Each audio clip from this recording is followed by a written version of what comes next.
शांति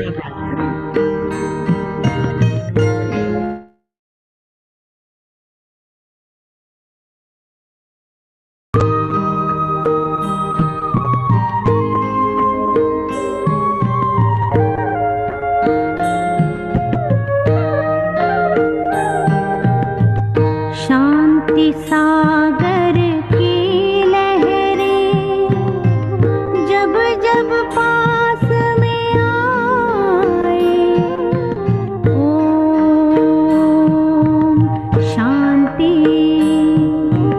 ओम शांति।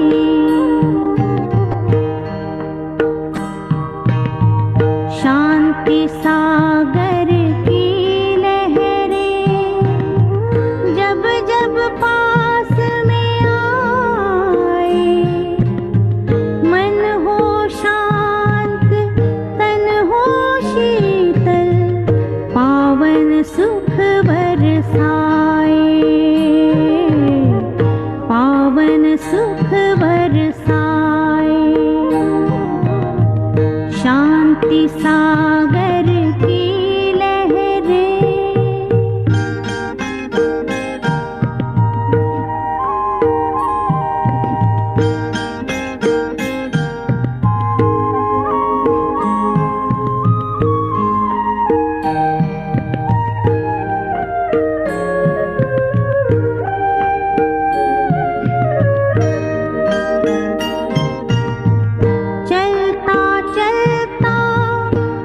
सागर में जब कोई खो जाए,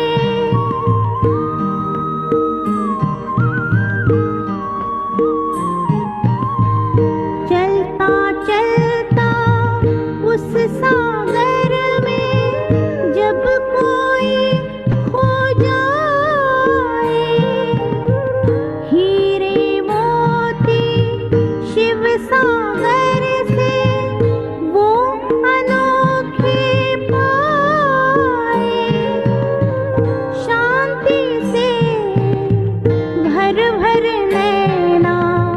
शांति सबको लुटाए, शांति सबको लुटाए। शांति सागर की लहरें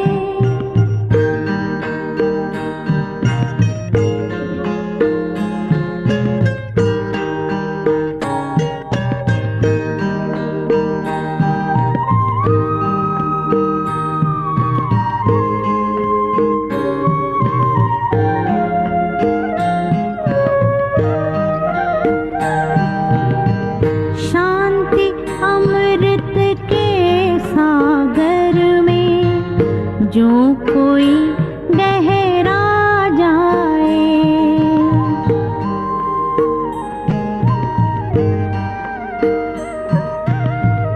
शांति अमृत के सागर में जो कोई गहरा जाए, आनंद के झूले झूले आत्म तृप्ति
धार बहाए। शांति सागर की लहरें जब जब पास में आए, मन हो शांत तन हो शीतल, पावन सुख बरसाए, पावन सुख बरसाए। शांति सागर की लहरें जब जब पास में आए, ओम शांति, ओम शांति, ओम शांति, ओम।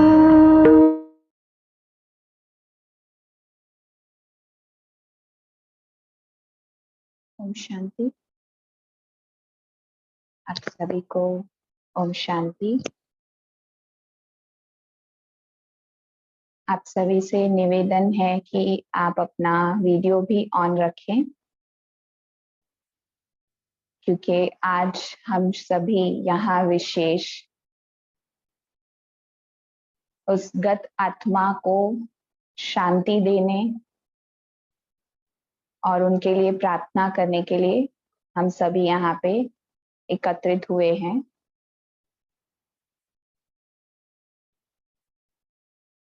और विशेष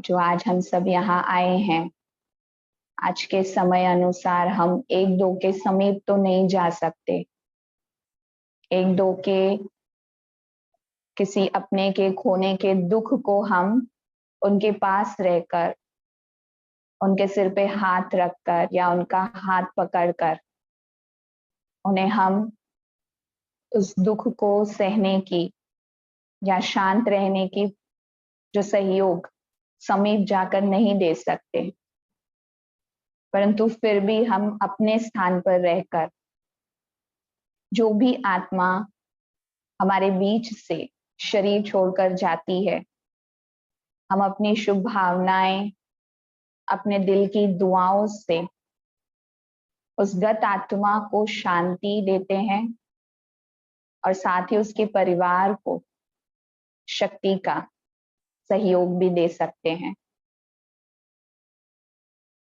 और हम आज मात्र एक आत्मा तो निमित्त बनी है कि जिनकी शांति प्रवचन में आप सब उपस्थित हैं, और उन आत्मा ने अपनी आयु को जिया।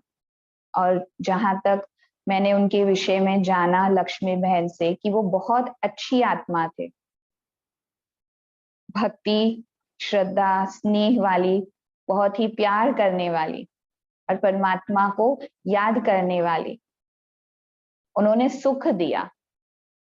तो देखिए, जो व्यक्ति जीते जी परमात्मा को के प्यारा बनता है, जब वो चला जाता है ना, तो भी वो सेवा करके जाता है। जितनी भी महान आत्माओं ने शरीर छोड़ा, उनके जाने के बाद भी उनकी महानता ने सहयोग दिया लोगों की जीवन की उन्नति के लिए। तो ऐसे ही आज माता ने हमारे बीच से जब पुराना शरीर छोड़ दिया, लेकिन जाकर भी उन्होंने लक्ष्मी बहन को एक बहुत सुंदर सा संकल्प दिया कि जो जीते जी भगवान को इतना प्यार करती थी, जब वो हमारे बीच से गई तो वो निमित्त बने कि उनके जाने के बाद इतनी आत्माएं परमात्मा को जाने, पहचाने और अपने जीवन को भी सुंदर बनाए, वो भी परमात्मा से प्यार करना सीख जाए। इसलिए आज हम उन्हें दुख से याद नहीं करेंगे।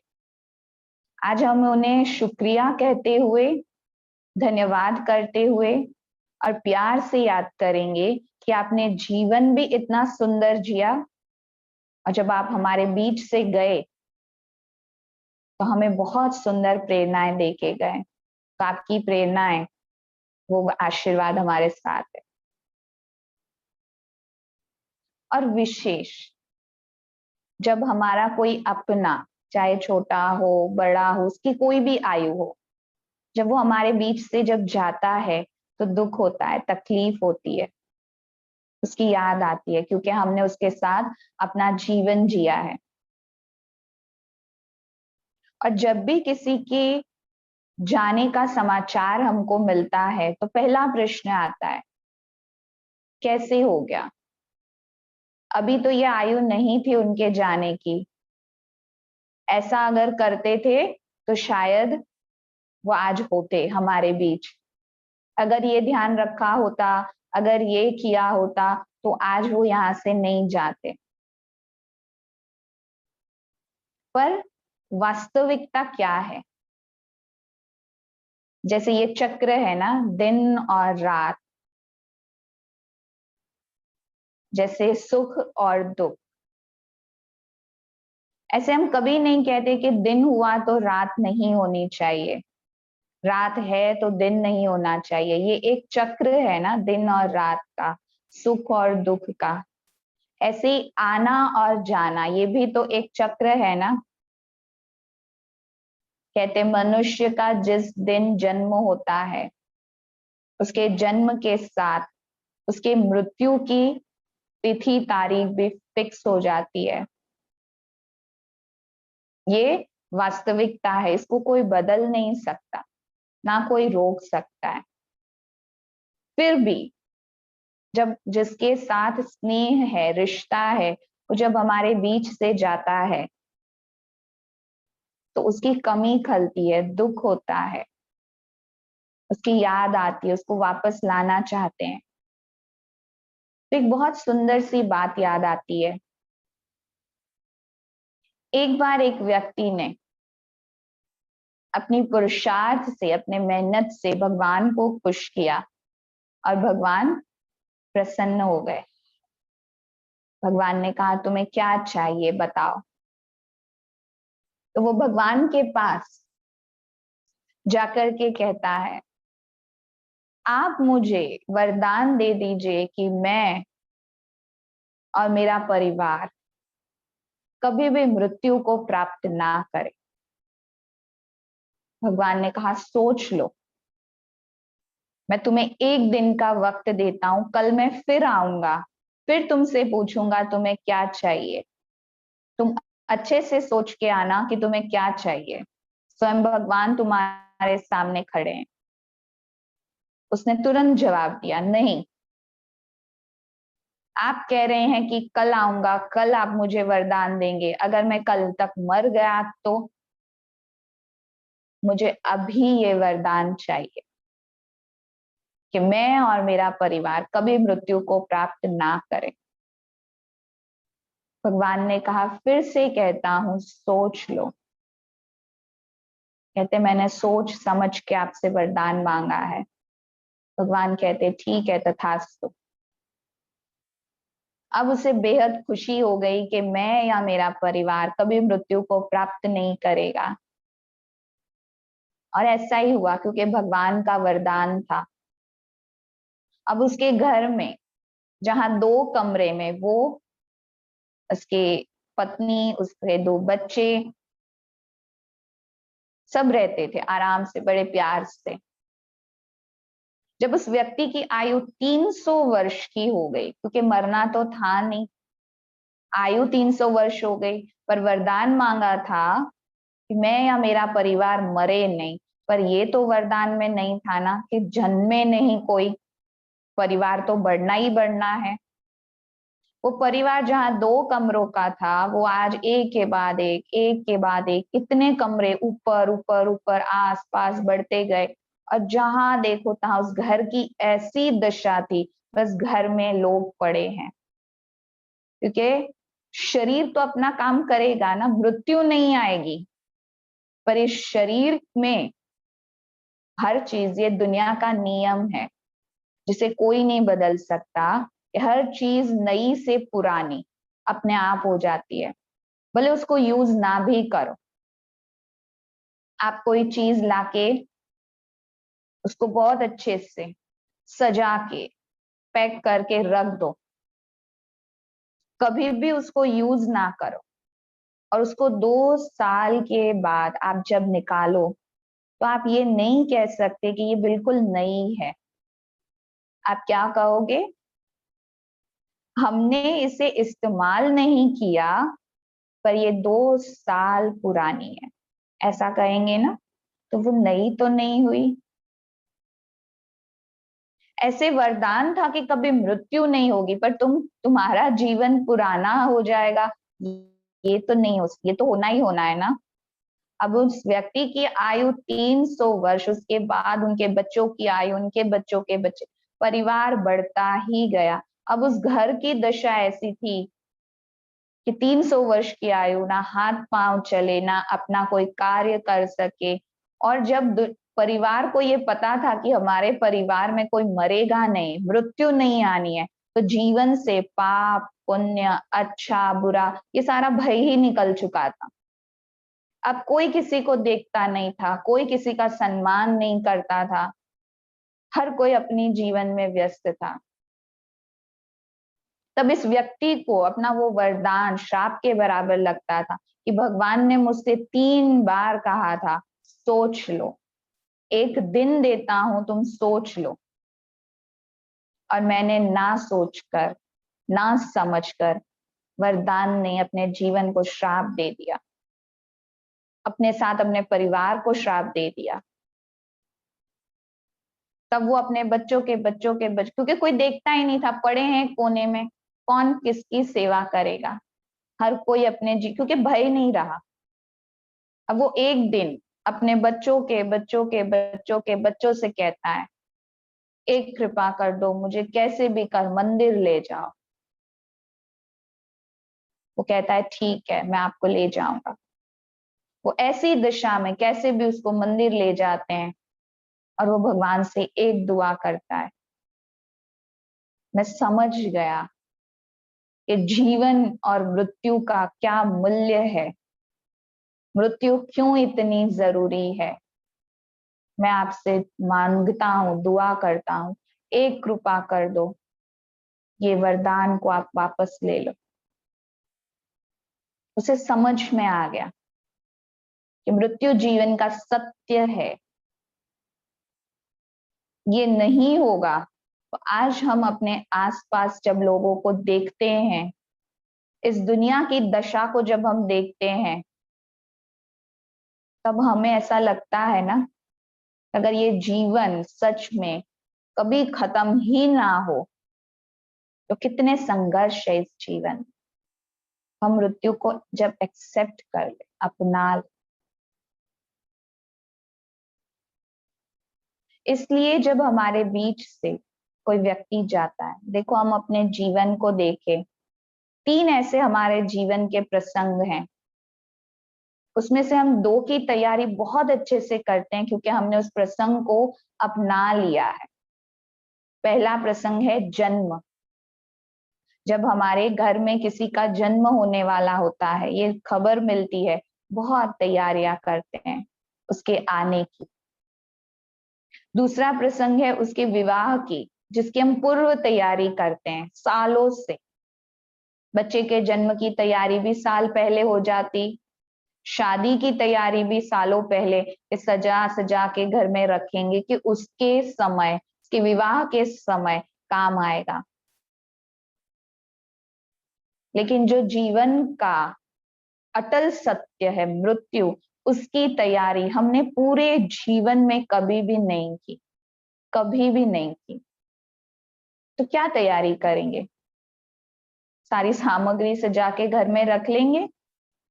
सामग्री की यहाँ बात नहीं है, यहाँ अपने मृत्यु की पूर्व तैयारी अर्थात क्या साथ लेकर जाएंगे।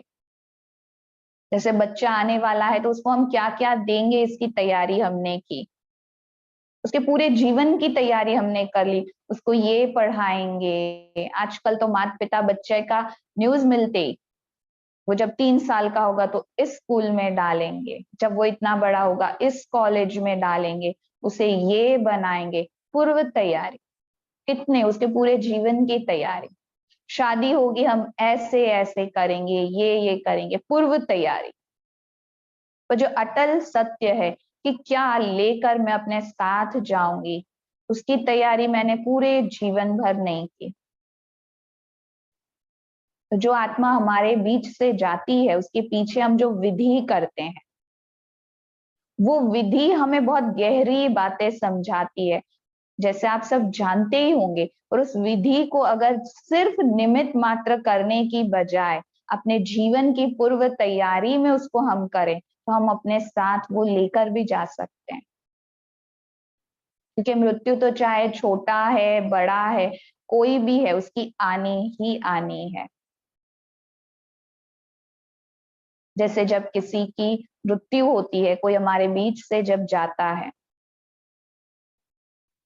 और ये हमारे शास्त्रों में भी लिखा है कि आत्मा अजर अमर अविनाशी है।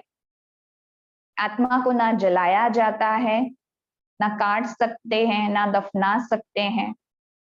साइंस भी कहता है आत्मा एक एनर्जी है, एक शक्ति है, और शक्ति को बनाया या डिस्ट्रॉय किया नहीं जाता। आत्मा एक शरीर छोड़कर दूसरा लेती है, आत्मा नहीं मरती, शरीर यहां छोड़ जाती है। जिसको प्रकृति से मिला प्रकृति में मिल जाना है, कहते हैं ना 5 तत्व का शरीर प्रकृति का है, प्रकृति में ही मिल जाना है। पर जो आत्मा निकल जाती, इसीलिए गर्भ में 5 महीने तक शरीर तैयार होता है, तब तक कोई हलन चलन नहीं होती गर्भ में मां के। पर जैसे ही आत्मा प्रवेश करती है, बच्चे की हलन चलन मां को महसूस होती है, क्योंकि अब तक सिर्फ शरीर था, अब आत्मा ने प्रवेश किया। और जिस दिन वो आत्मा इस शरीर से निकल जाती है, ये शरीर चाहे जला दो, दफना दो, उसे कोई फर्क नहीं पड़ता, क्योंकि ये शरीर एक वस्त्र के समान है ना। जैसे हमें जहां जाना होता है, उस अनुसार हम वस्त्र धारण करते हैं, उसी प्रकार आत्मा के अपने कर्मों का जो हिसाब किताब है, उस अनुसार आत्मा ये शरीर रूपी वस्त्र को धारण करती। और जिस दिन वो हिसाब पूरा हो जाता, आत्मा वो शरीर छोड़ देती है, एक सेकंड भी नहीं रुक सकती। कोई वस्तु, कोई व्यक्ति, कोई परिस्थिति, कोई बीमारी कारण बन जाती, निमित्त बन जाती उसके शरीर छोड़ने का। पर शरीर छोड़ने का वो समय उसका फिक्स है, जिस दिन जन्म हुआ उसी दिन से। जैसे आप किसी दुकान में जाएंगे, अपना सामान खरीदेंगे, पैसे चुकाएंगे और आ जाएंगे,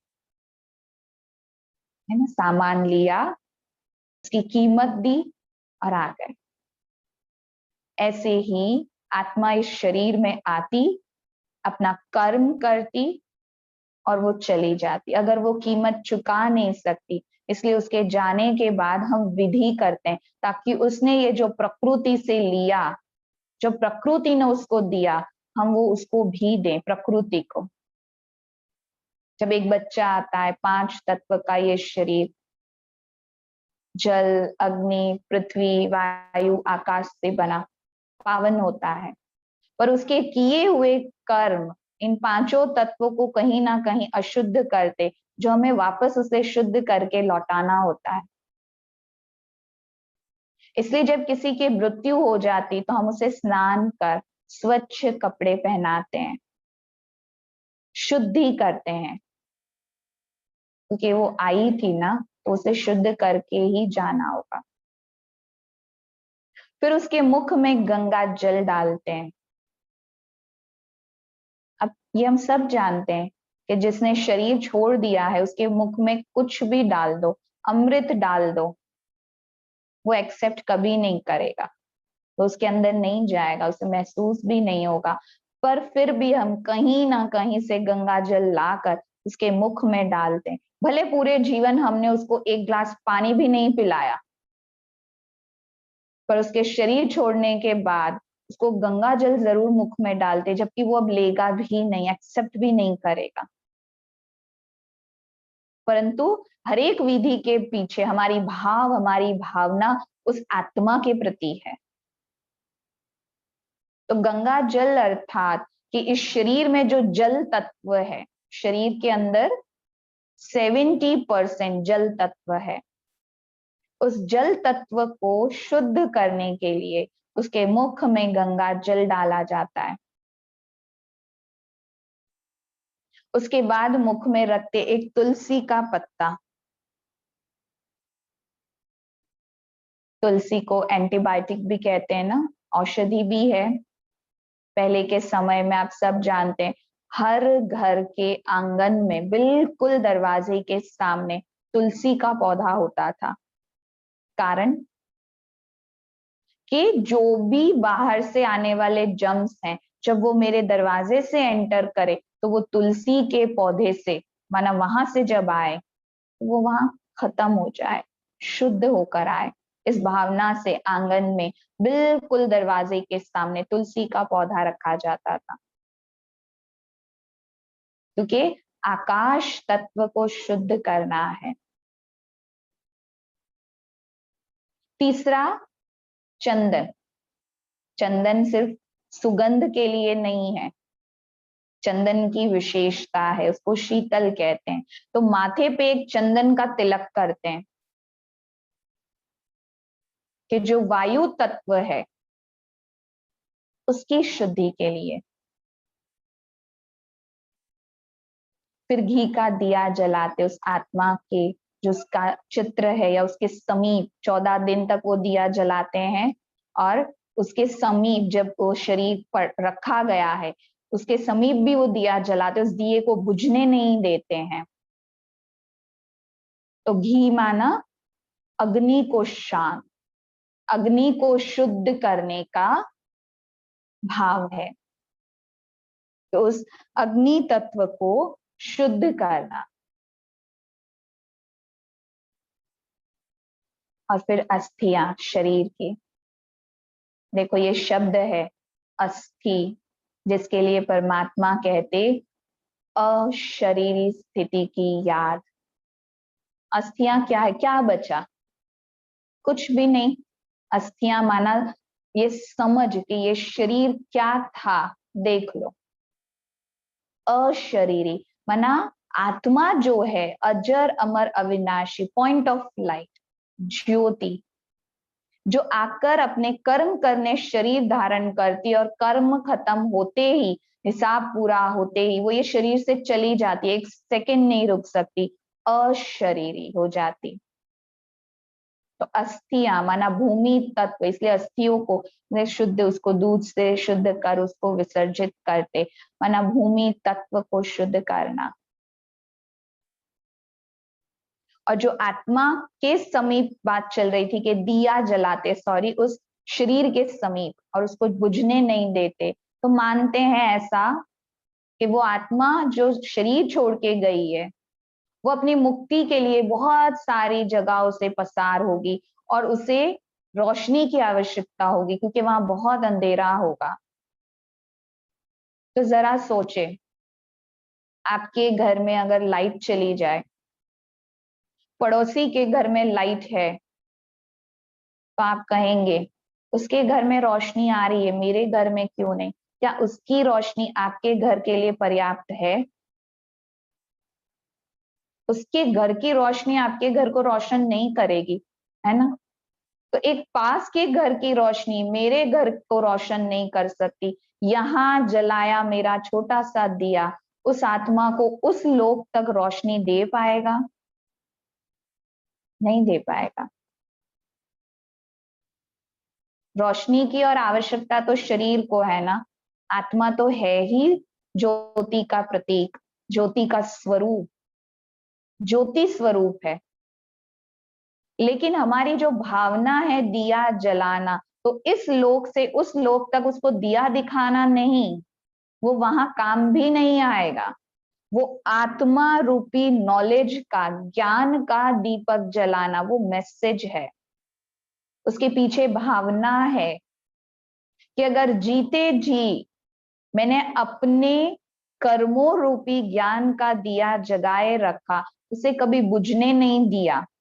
सद्कर्मों का घी मैं डालता रहा, उसे बुझने नहीं दिया,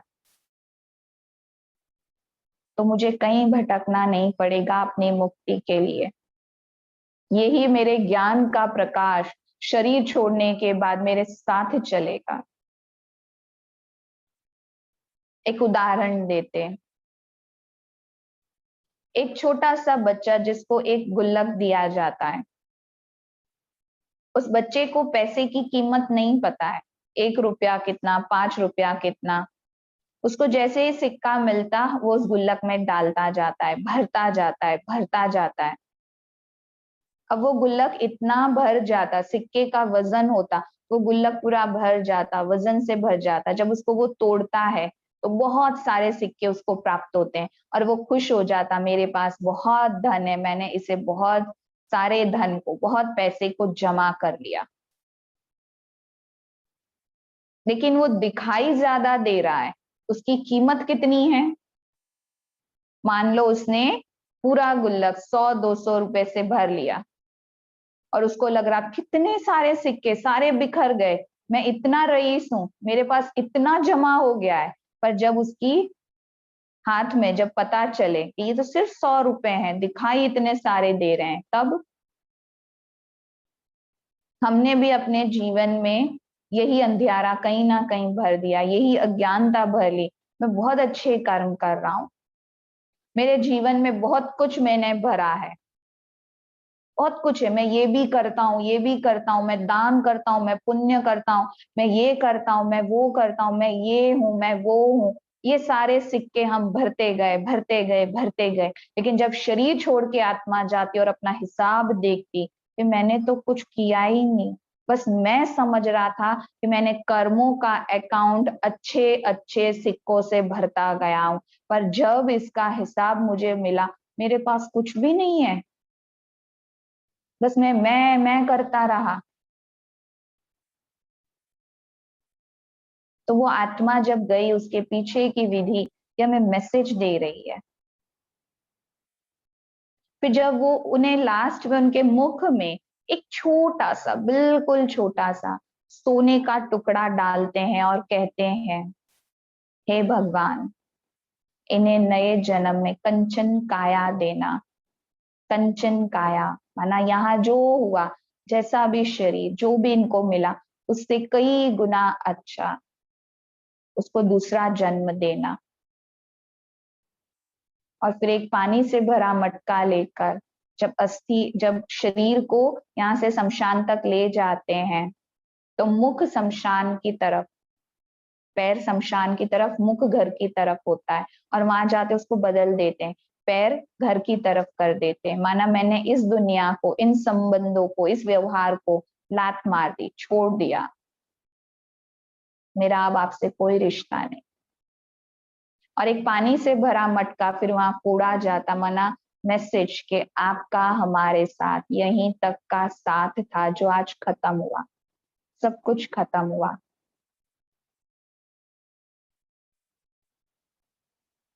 और हम 13 या 14 दिन उनके निमित्त सत्संग करते, दान पुण्य करते, भजन कीर्तन करते। पर उससे पहले 2 चीजें भी हम करते। या तो हमें पता है कि वो व्यक्ति अब शरीर छोड़ने वाला है, तो उसके कानों में हम राम का नाम, परमात्मा का नाम, शास्त्र पढ़ते हैं। लेकिन इस समय उसकी वो दशा ही नहीं है कि उसके कानों में पड़ने वाले शब्द उसके भीतर जा रहे हैं। क्योंकि जिसने पूरी जीवन परमात्मा से दिल लगाई ही नहीं, जिस समय उसका शरीर कष्ट में है, वहां उसके कानों में पड़े शब्द उसकी बुद्धि में नहीं जाते, वो उस पर कोई पुरुषार्थ नहीं कर पाता। पर हम सोचते हैं कि हम उसको अंत समय में सुनाएंगे ना, तो वो अपने साथ ये लेकर जाएगा। इससे मुझे एक बात याद आती है। एक व्यक्ति बहुत बड़ा कारोबारी था, उसके अपने 4 बेटे थे, उसने अपना बिजनेस इतना फैलाया था कि हर एक देश में उसका कारोबार चलता और एक एक देश में उसके बच्चे उस कारोबार को संभालते थे। अब एक दिन ऐसा आया कि अब उसका अंत समय था, वो कोई भी हालत में बच नहीं सकता था, उसका पैसा उसे बचा नहीं सकता था। तो चारों ही बच्चे उसके समीप आ गए कि आखिरी बार हम उनसे मिल लें, उनके सन्मुख बैठ के भगवान का नाम लें, ताकि वो अपने साथ भगवान का लेके जाए। तो आईसीयू में वो भाई थे, तो उनके बच्चे चारों तरफ का पूरा परिवार बैठ के उनके पास, क्योंकि डॉक्टर ने कहा अब ये नहीं रहेंगे, आपको जो मिलना करना जो पूछना आप कर सकते हो। तो वो अपने उनके वहां बैठ के चारों तरफ बैठे भगवान को नाम लेते, याद करते। उन्हें जैसे ही उन्हें होश आया, उन्होंने देखा मेरे चारों तरफ मेरे बच्चे हैं। उन्होंने पहला सवाल किया, तुम चारों यहाँ हो तो बिजनेस कौन संभाल रहा है? वो लोग उसके आसपास बैठे भगवान को याद कर रहे थे कि ये अपने साथ अंत समय भगवान की याद ले जाए। उसकी आंख खुलते ही उसने क्या प्रश्न किया, तुम चारों जब यहाँ हो तो बिजनेस कौन संभाल रहा है? माना वो अपने साथ क्या लेके जाएगा? जो इस वक्त उसके कानों में भगवान का भजन कीर्तन सत्संग शास्त्र सुना रहे हैं, क्या जा रहा है उसके अंदर? एक दिन में नहीं जाएगा, बहुत काल का अभ्यास चाहिए। अगर पूरे जीवन उसने ये किया ही नहीं है, तो अंत समय में उसे कितना भी दे दूं वो कर भी नहीं सकता। लोग कहते हैं अभी ये आयु है क्या भगवान को याद करने की, ये सब करने की, अंत समय हम कर लेंगे। क्या हमें पता है हमारा अंत समय कौन सा है? मैं 80 साल 100 साल जीऊंगा। लोग कहते हैं अभी ये सब टाइम नहीं, अभी बस कमाई कर लेना, हाथ पांव चल रहे हैं, तो जब बूढ़े हो जाएंगे तो भगवान को याद करेंगे। गारंटी है मैं बूढ़ा भी हो रहा होऊंगा या नहीं? और हो भी गया तो ये तो मजबूरी हुई कि जब मेरे हाथ पांव नहीं चलते, मैं कुछ कर नहीं सकता, और लाचारी से मैं भगवान को याद करता हूँ क्योंकि अब कोई ऑप्शन नहीं है। तो क्या याद आएगी? वो दुख वाली याद होगी, प्यार वाली नहीं। तो जब उसकी अर्थी को लेकर जाते हैं ना, अर्थी शब्द का क्या अर्थ होता है? उमा बहन, आप अभी क्लास में हैं तो प्लीज आप मुरली की क्लास में जाएंगे, और श्रुति दीदी को कॉल कीजिए कि आईडी शुरू करें प्लीज। ठीक है, हम बात कर रहे थे कि जब अर्थी, अर्थी शब्द का अर्थ क्या होता है? अ प्लस रथी। इस रथ, शरीर रूपी रथ पर जब रथी सवार है, रथी माना आत्मा, तो ये सारथी बन के शरीर को चला रहा है। जिस दिन इस शरीर रूपी रथ से अर्थ निकल गया, आत्मा निकल गई, तो ये अर्थी हो जाती है। और अर्थी को उठाते कहते हैं राम नाम सत्य है। ये तो हर कोई जानता कि राम का ही नाम सत्य है, परमात्मा का ही नाम सत्य है, पर किसको सुना रहे हो? जिसको सुनकर समझना था वो तो अपना शरीर हमारे कंधों पे छोड़कर चला गया। किसको सुना रहे हो? अपने आप को बता रहे हो कि ये क्या अपने साथ ले गया। वहां आए उन हर व्यक्तियों को सुना रहे हो कि पूरे जीवन में राम का नाम ही सत्य है, अगर उसे जानकर सत्य कर्म करते तो तुम वो अपने साथ लेकर जाते। अंत में तुम्हारे पास बैठकर किसी को सुनाना नहीं पड़ता।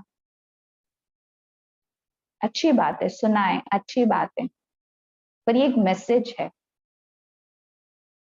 फिर जब आत्मा चली जाती तो 13 या 14 दिन हम दान पुण्य करते, हम उनके निमित्त उनको जो पसंद था वो भोग लगाते और खिलाते हैं,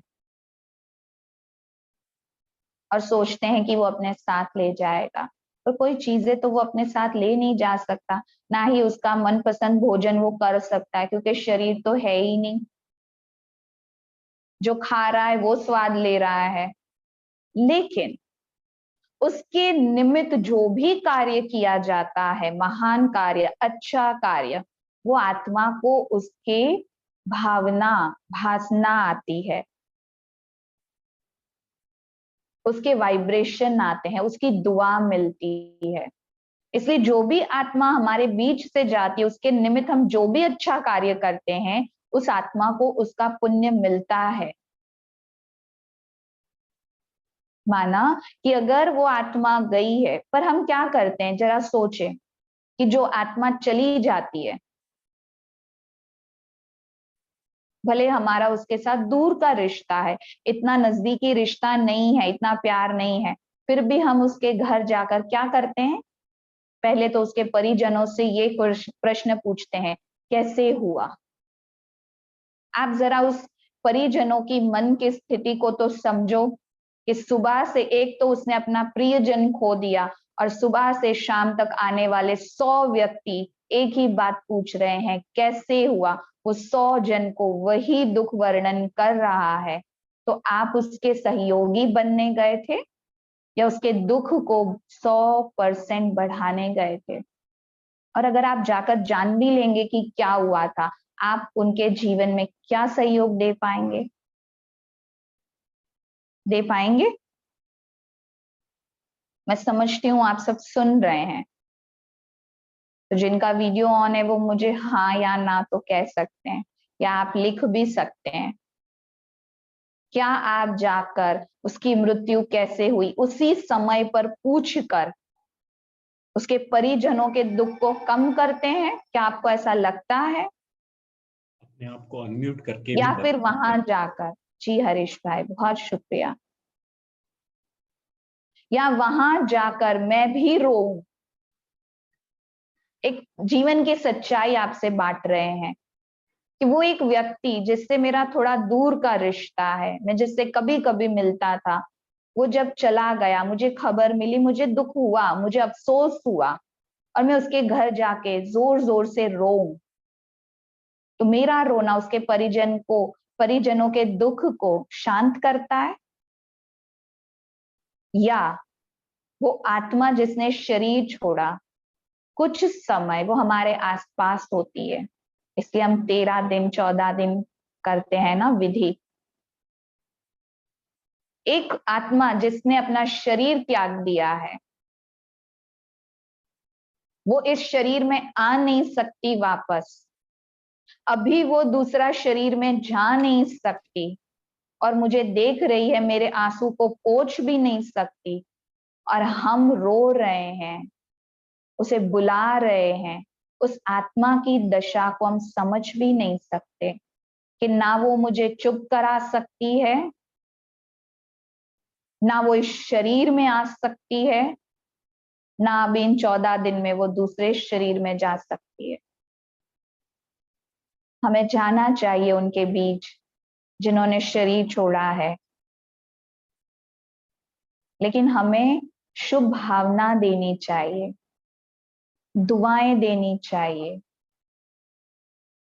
हमें उस आत्मा के प्रति ये दुआ करनी चाहिए कि इस जीवन में आपको जो प्राप्त नहीं हुआ, आपको जो भी तकलीफ हुई, हमारे सच्चे दिल की दुआ है कि आपको जो नया जन्म मिले, उसमें आपको तन भी अच्छा मिले, मन भी अच्छा मिले, संबंध भी अच्छा मिले, आपका जीवन सुखमय रहे। ये हमारे दिल की दुआ है, ये दुआ हमें देनी चाहिए। एक बात याद आती, एक माँ की एक लौती संतान जिससे वो बेहद प्यार करती थी, बहुत छोटी सी आयु में उस बच्चे ने अपना शरीर छोड़ दिया। काफी दिन हो गए, बस माँ रोती रहती थी, जब भी अपने बच्चे की याद आती वो रोती थी। उसके पिता समझाते थे कि तुम अपने बच्चे से बेहद प्यार करती हो, तुम अगर रोती रहोगी वो वापस नहीं आ सकता है। बहुत सभी ने समझाया, वो नहीं समझती थी, माँ है ना। एक दिन अचानक सुबह वो माँ जब उठकर आई, उसका चेहरा बिल्कुल खिला हुआ, खुश था। उसने भोग बनाया, अपने बच्चे की तस्वीर रखी, भगवान को बहुत प्यार से भोग खिलाया, और बहुत खुश थी वो। तब उस बच्चे के पिता ने पूछा, किसने इसको अच्छे से समझाया, आज ये बिल्कुल ठीक है, खुश है। सबने कहा, हमने तो कुछ नहीं बात की, हमने तो कुछ नहीं कहा। तो उस बहन से ही पूछा, क्या हुआ, अचानक से तुम इतनी खुश हो गई? कहती मैं अपने बच्चे से मिलकर आ रही हूँ। कहा कैसे अपने बच्चे से मिलकर आ रही हो? कहते हैं मैंने आज सुबह सुबह एक स्वप्न देखा कि एक बहुत सुंदर फरिश्तों की, परियों की दुनिया है जहां बहुत सुंदर सुंदर फरिश्ते हैं, सजे सजाए, इतने सुंदर, सभी खुश हैं, सबके पास सब कुछ है। और अचानक से एक सुनहरा दरवाजा दिखाई दिया और वो दरवाजा एक खुलने वाला था, तो सभी लाइन लगाकर खड़े हो गए और सभी के हाथ में एक एक कैंडल, मोमबत्ती थी। जिसकी मोमबत्ती जल रही थी वो जैसे ही उस गेट के नजदीक जाता, वो सुनहरा गेट खुल जाता था और वो फरिश्ता उस गेट में अंदर चला जाता था। पर लास्ट में एक बच्चा जो बिल्कुल फरिश्ते की तरह नहीं दिखाई देता था, बिल्कुल अंधेरे में दिखाई देता था और जो बिल्कुल उदास था, उसके चेहरे पे कोई चमक नहीं थी और उसकी जो कैंडल थी वो बार बार जलाए, बार बार बुझ जाती थी। जैसे ही वो उस गेट के पास जाए उसकी कैंडल बुझ जाती थी और वो गेट बंद हो जाता था।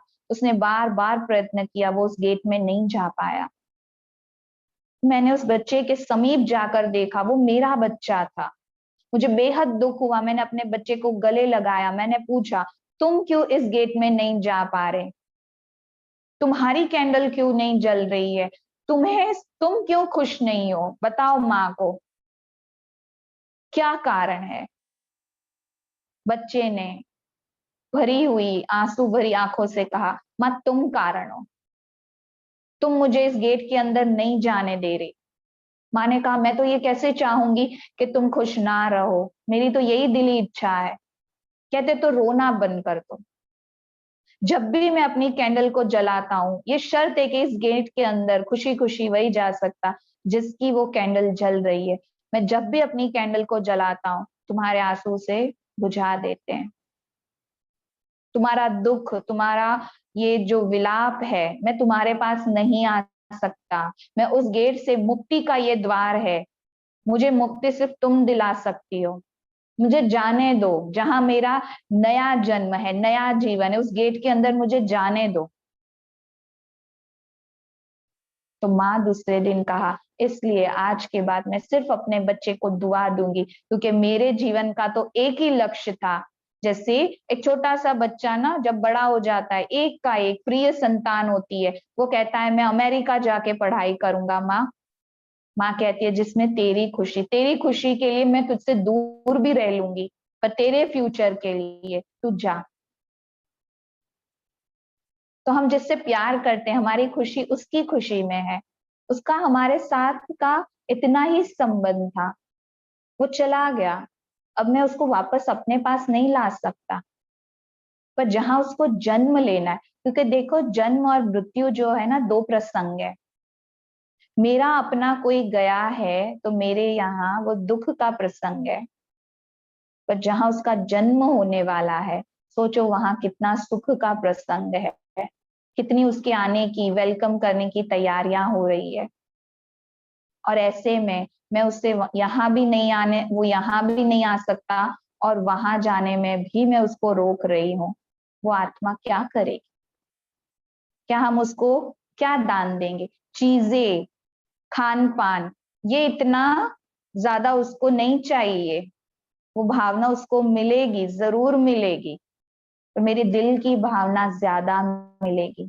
इसलिए मेरा अपना गया तो मेरा भी ये फर्ज है, और जब भी मुझे किसी भी दुनिया में आत्मा की, आज के समय हमारे इस सहयोग की बहुत आवश्यकता है, बहुत ज्यादा, कि कई आत्माएं शरीर छोड़ रही है।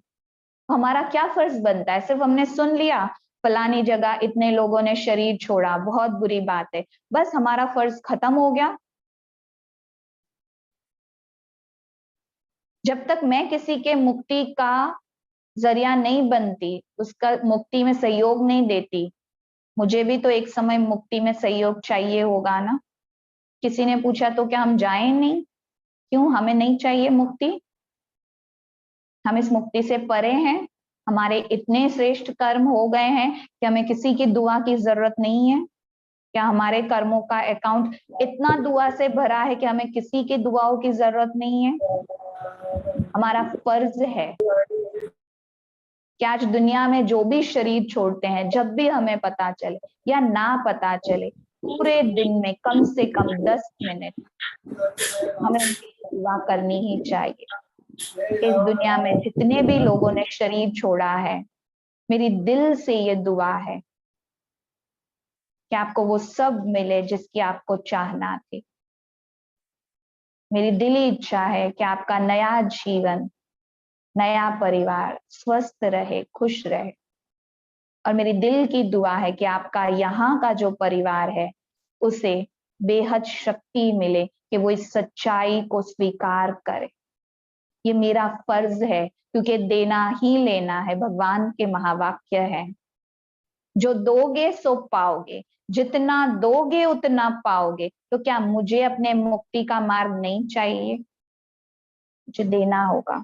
ये मेरा इस समय का फर्ज है।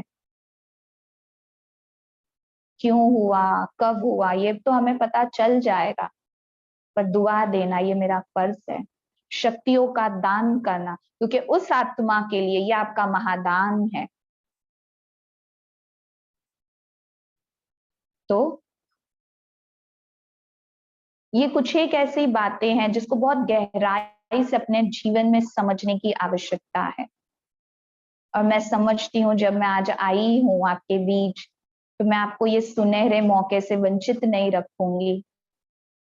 1 जून से ब्रह्मा कुमारी का बहुत सुंदर राजयोग मेडिटेशन 1 जून से 11 जून शुरू हो रहा है, जिसमें सीनियर राज योगा टीचर फैकल्टी के द्वारा हमें स्वयं का ज्ञान, परमात्मा का ज्ञान और अपने जीवन के आदि मध्य अंत का ज्ञान, कि जीते जी भी ऐसा जीवन जिए कि हमारे जाने के बाद भी हमारी मुक्ति का रास्ता बहुत क्लियर हो।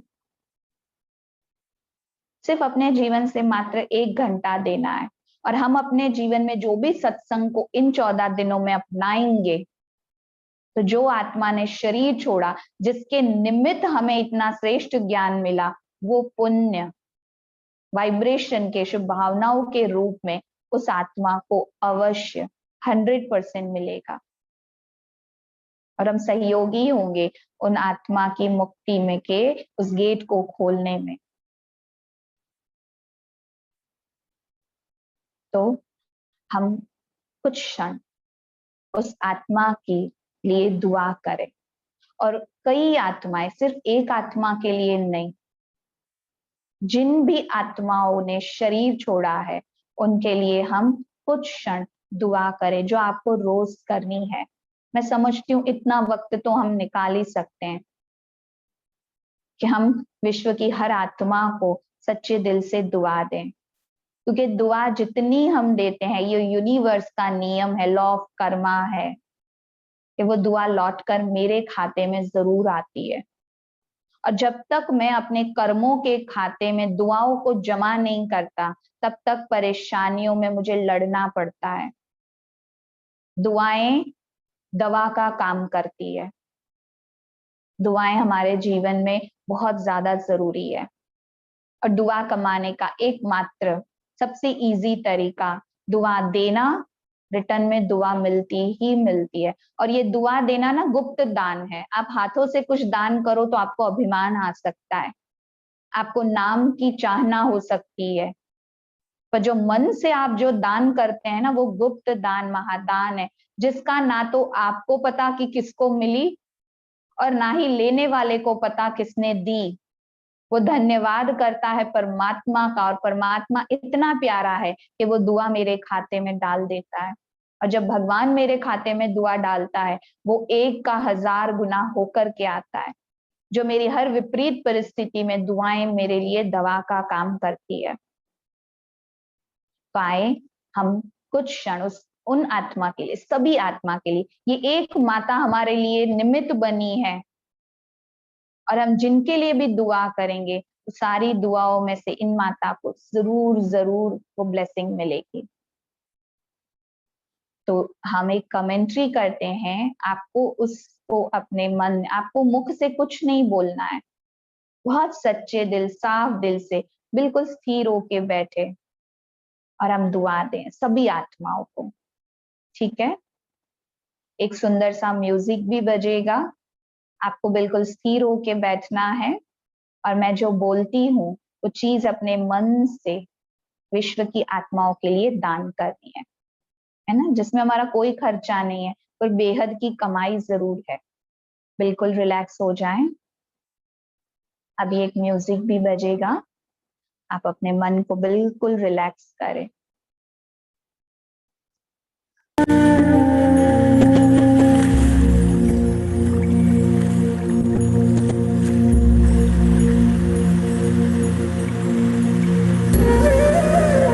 शांत बैठे,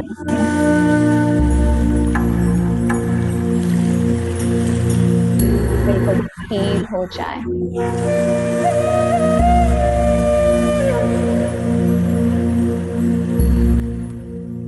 अपना सारा ध्यान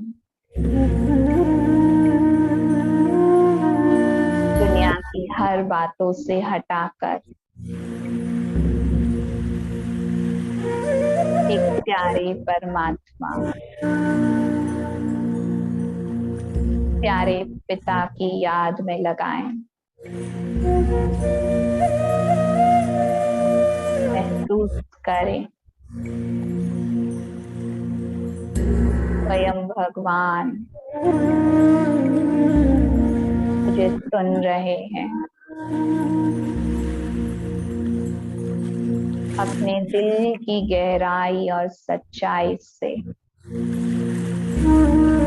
प्यारे पिता परमात्मा को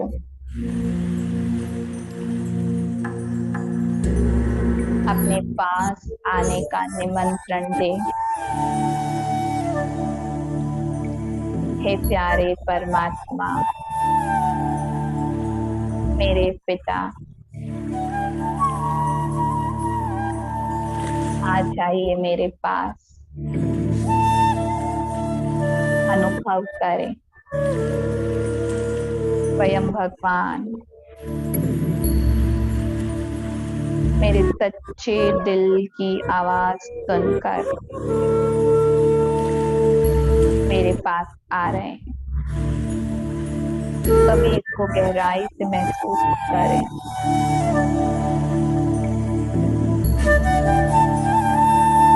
परमात्मा की सारी शांति की शक्ति स्वयं परमात्मा मुझे दे रहे हैं।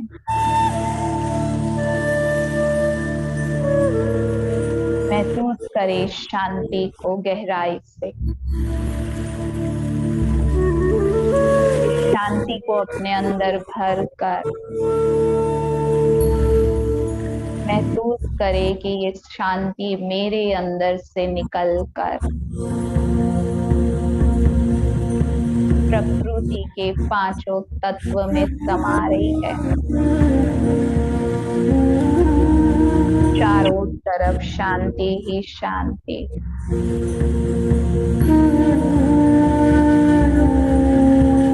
इस विश्व में जितनी भी आत्माओं ने अपना शरीर छोड़ा है, इस शांति की शक्ति मेरे द्वारा उन सभी गत आत्माओं को बिल्कुल शांति प्रदान करती है। मेरे दिल से दुआ निकलती है, आपका आने वाला नया जीवन बेहद सुखमय रहे। मेरी दुआ है आप सदा खुश रहें, स्वस्थ रहें, आपके कर्म श्रेष्ठ बन जाए।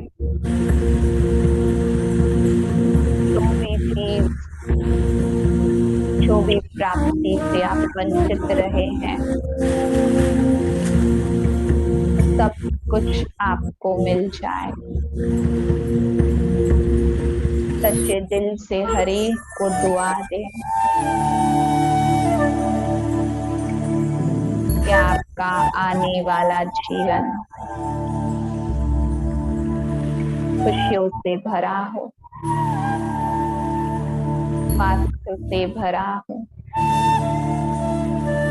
बेहद प्यार मिले आपको, चारों तरफ मेरी ये दुआएं परमात्मा शांति के साथ हर एक आत्मा को मिले। यही शांति की किरणें विश्व की उन तमाम आत्माओं को मिलती है जिन्होंने अपने प्रियजन को खोया है। उन्हें शांति की शक्ति मन को शांत कर रही है, उनके दुख को दूर कर रही है और वो भी अपने प्रियजन को सच्चे दिल से दुआ दे रहे हैं।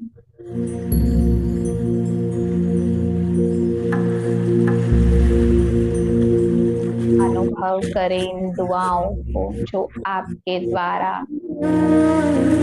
पूरे वातावरण में फैल रही है।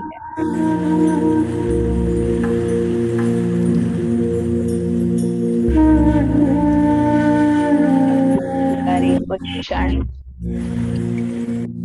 सच्चे दिल से देते जाएं दुआ।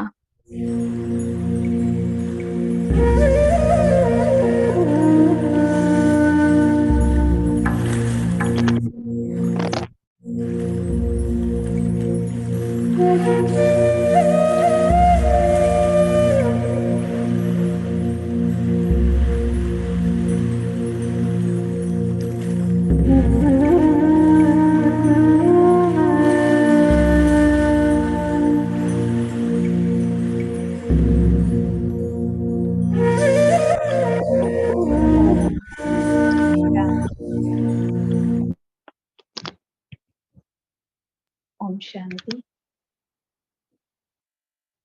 तो आपसे फिर से यही कहेंगे कि रोज अपने जीवन से 10 मिनट जरूर निकालें और विश्व की हर आत्मा के लिए शांति का दान जरूर करें। और कभी भी हम ये ना सोचे, जैसे हम जीवन में कहते ना कि मैं सबको माफ कर सकता हूँ, इस एक व्यक्ति को कभी नहीं करूंगा। परमात्मा का ज्ञान कहता है कि जीते जी अगर किसी को माफ नहीं किया तो कहीं ना कहीं जीवन की मुक्ति में हम अपने साथ उसके साथ बंधे रहेंगे। इसलिए रोज सोने से पहले सच्चे दिल से एक बार हर एक को माफ कर दो। उसके लिए नहीं, अपने लिए, अपने जीवन की मुक्ति उन्नति के लिए माफ करके सोना, जिससे फायदा होगा, कोई बोझ दिल पे नहीं रहेगा, बहुत सुकून वाली नींद आएगी। और अगर दूसरे दिन ना भी उठूं ना, किसी से बंधा नहीं रहूंगा, किसी की बद्दुआ लेकर नहीं जाऊंगा। अच्छा, ओम शांति। फिर आपको याद दिलाते, लक्ष्मी बहन ने जैसे आपको आज का निमंत्रण दिया, वो मैसेज भी आपको देंगे। 1 जून से बहुत ही सुंदर राजयोग मेडिटेशन कि अपने जीवन को कैसे खुशनुमा बनाए, विपरीत परिस्थितियों में अपने मन को शांत कैसे रखें, कैसे अपने आप को चार्ज रखें, कैसे हम मेडिटेशन करें। ये विधि सीखने के लिए आप 1 जून से 10 जून शाम 5:30 से 6:30 और 6:30 के बाद आपके जो भी प्रश्न होंगे आप लाइव हमारे सीनियर राजयोगा टीचर से भी पूछ सकते हैं। ओम शांति। Thank you. लक्ष्मी बहन, आप कुछ कहना चाहेंगे? ओम शांति दीदी। ओम शांति।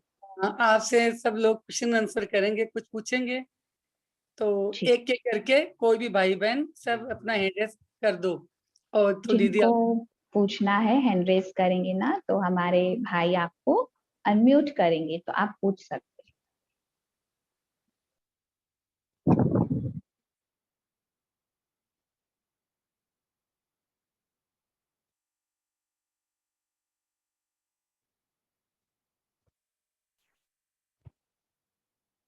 सब लोग अपने आप को अनम्यूट करके भी पूछ सकते हैं।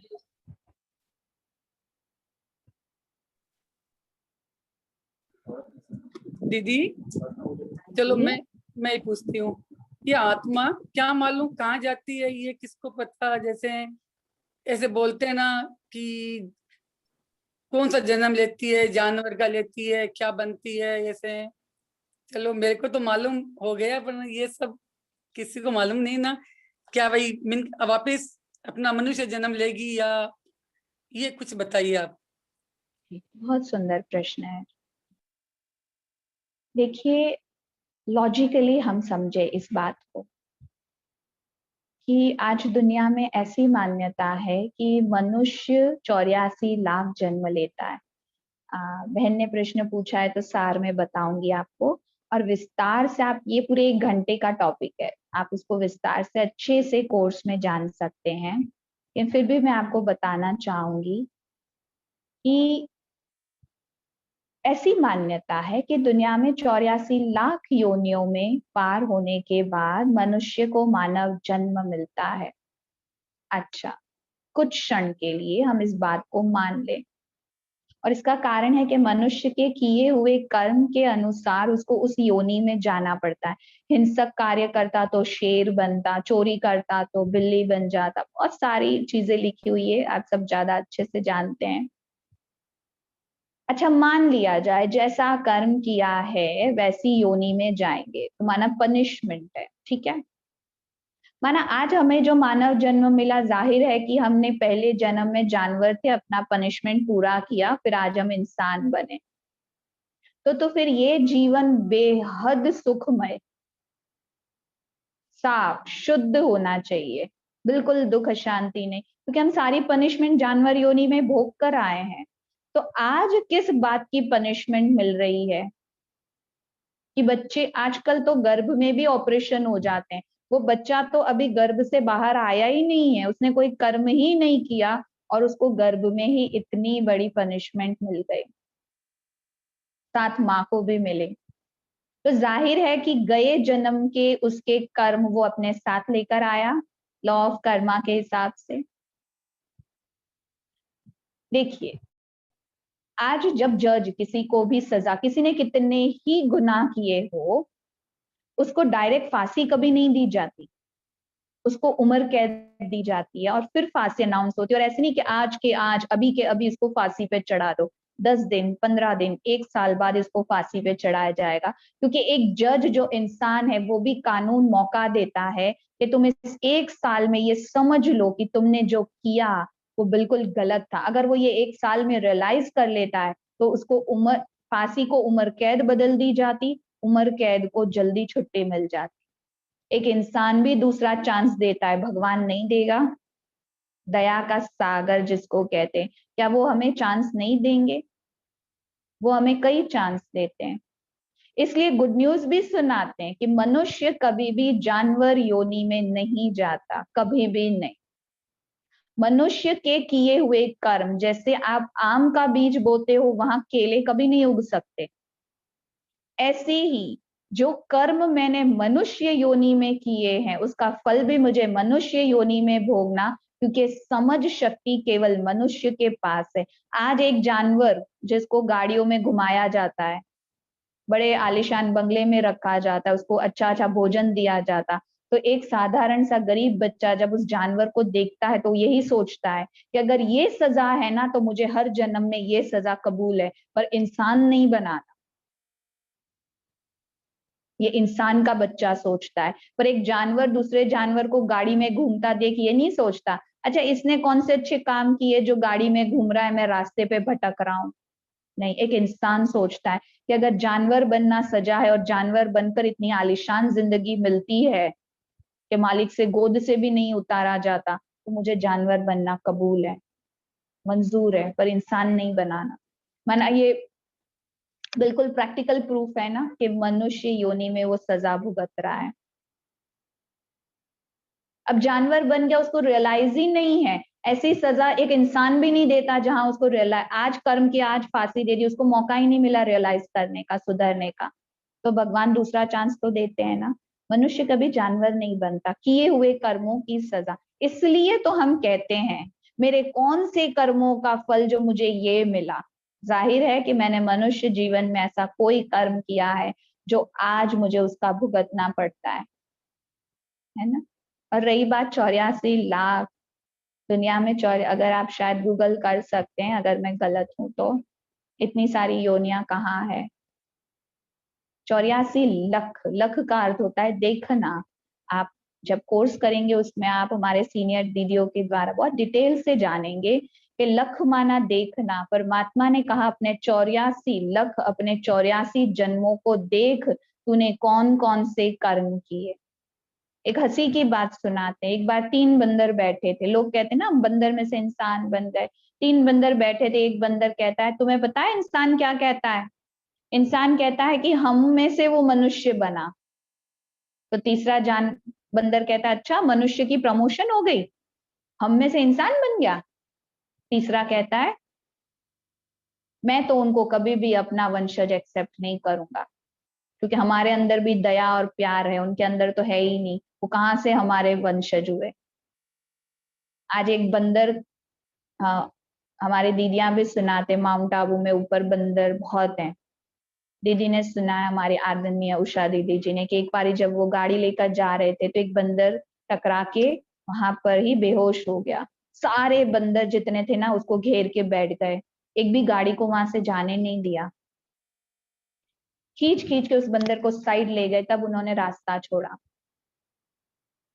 लेकिन आज एक रास्ते पर एक मनुष्य जब पड़ा होता है, लोग उसको देखकर चले जाते हैं, तो कहेंगे हम बंदरों के वंशज हैं, हमसे अच्छे तो जानवर है। एक चिड़िया अपने बच्चे के मुख में दूर दूर से दाना लाके डालती रहती है, डालती रहती है। एक दिन वो बच्चे उड़ जाते हैं, वो कभी रोती या चिल्लाती नहीं कि अब मेरे मुख में कौन दाना डालेगा। वो अपना फर्ज पूरा करती है। हम मनुष्य तो अपना फर्ज भी भूल चुके हैं, बस हम एक्सपेक्ट करते हैं मैंने किया, उसको करना ही चाहिए था, क्यों उसने नहीं दिया रिटर्न में, मैं भी नहीं करूंगा, मुझे पछतावा है कि मैंने उसके लिए ये किया। जाहिर है हमारे ऐसे कर्म है, तो ऐसे कर्म के लिए हमें जानवर में क्यों डालेंगे जो निस्वार्थ प्यार करते हैं। जाहिर है कि हम मनुष्य ही बनेंगे और यहीं आके चुप्पू करना होगा। तभी तो कहा ना कि एक कॉस्ट्यूम छोड़ के दूसरा लेती है, स्त्री पुरुष बन सकती, जानवर कभी नहीं बनती। और विस्तार से आप जानना चाहें तो इसका स्पेशली 2 दिन का टॉपिक है लॉ ऑफ कर्मा, और कैसे हमारे कर्म हमारा फ्यूचर बनाते हैं। इस पे बहुत सुंदर 2 दिन के टॉपिक हैं जो आप इन 1 जून से 11 जून में सीखेंगे। क्योंकि इस बात को समझने के लिए डे 1 आत्मा को समझना बहुत ज्यादा जरूरी है। जब तक आत्मा को नहीं समझा उसके जन्मों को भी नहीं समझ सकते, जब तक कर्मों को नहीं समझा उस कर्म के अकाउंट को भी नहीं समझ सकते, है ना। हाँ जी, पंकज भाई कुछ पूछना चाहते हैं, अनम्यूट करें। ओम शांति। अच्छे कर्म और बुरे कर्म में क्या फर्क है? क्या पता चलता है अपन अच्छे कर्म कर रहे हैं बुरे कर्म? बिल्कुल, कर्म अच्छे कर रहे हैं बुरे कर रहे हैं, हाँ पता। जी आप अपने आप को म्यूट करेंगे, मुझे मेरी ही आवाज सुनाई दे रही है आपके माइक से। हाँ जी, थैंक यू। अच्छे या बुरे कर्म कैसे पता चले? हर आत्मा जानती है अपने कर्मों को। अगर उसको सार में बताया जाए, परमात्मा ने बताया जिस कर्म से किसी का अच्छा हो जाए, जिस कर्म में किसी का नकारात्मक भाव ना उत्पन्न हो, जिस कर्म में विकार ना हो, काम, क्रोध, लोभ, मोह, अहंकार, जिस कर्म में ये 5 विकार नहीं है ना, वो कर्म सदकर्म, श्रेष्ठ कर्म, महान कर्म के अकाउंट में जाते हैं, जहां विकार नहीं है। और जहां पे ये 5 विकार समा जाते हैं, वो पाप के खाते में जाता है। अब पाप की भी अपनी स्टेज होती है, कोई छोटा होगा, कोई बड़ा होगा। जितने अवगुण उसमें समाये उतना बड़ा पाप है वो, अब वो हमारा पाप कर्म बनता है। बाकी छोटे छोटे सूक्ष्म में हम अज्ञानतावश तो कई पाप करते हैं, मोहवश, देह भान माना बॉडी कॉन्शियस, मैंने किया, मेरा। जैसे एक एग्जाम्पल देते हैं, आज मैं कुछ दान करूं और उसके बदले में मैं चाहूं कि मेरा नाम लिखा जाए, लोगों को पता चले कि मैंने ये दान किया है, तो वो दान उतना ही कम होता जाता है जितनी बार लोग मेरे नाम का वर्णन करते हैं। और वो कब तक चलेगा? जितनी बार वर्णन हुआ वो खत्म, यहाँ किया यहीं खत्म कर दिया। इसलिए तो कहा जाता है ना, एक हाथ नेकी करे तो दूसरे को पता ना चले, उसको गुप्त दान कहते हैं। दान नेकी कर दरिया में डाल कहते हैं, क्यों? करके भूल जाओ, राइट ने किया तो लेफ्ट को पता ना चले। पर हम तो हर कोई सदकर्म के पीछे एक लालच के भाव को, सम्मान प्राप्त करने की इच्छा के भाव को जहां जोड़ लेते हैं, वो दान यहीं पर खत्म होना हो जाता है। आपको दान की प्राप्ति जो आपको चाहिए वही आपको मिलती है। आपने दान किया, अच्छा कर्म किया, अब उसकी प्राप्ति आप खुद डिसाइड करते हो। देखो, हमारे प्रत्येक कर्म का रिटर्न हम खुद डिसाइड करते हैं। अगर आप चाहते हो कि आपके दान का आपको भविष्य मिले, भविष्य में प्राप्त हो, ये आप डिसाइड करते हो। अगर आप समझते हो मेरे दान का मुझे अभी मिले तो अभी मिलता है, अगर आप चाहते हैं मेरे दान का अभी मुझे सम्मान मिल जाए, मेरा नाम हो जाए, तो वो यहाँ नाम भी हो जाएगा, सम्मान भी मिल जाएगा, उसको साथ लेकर नहीं जा पाओगे। लेकिन गुप्त दान ऐसा दान है जो आपके आने वाले हर जन्म में आपके साथ कैरी फॉरवर्ड होता है, आपके साथ चलता है, जिसको हम गुप्त दान कहते हैं, जिसका आपको कोई मान शान अभिमान नहीं चाहिए। ये हो जाता है हमारे श्रेष्ठ कर्म।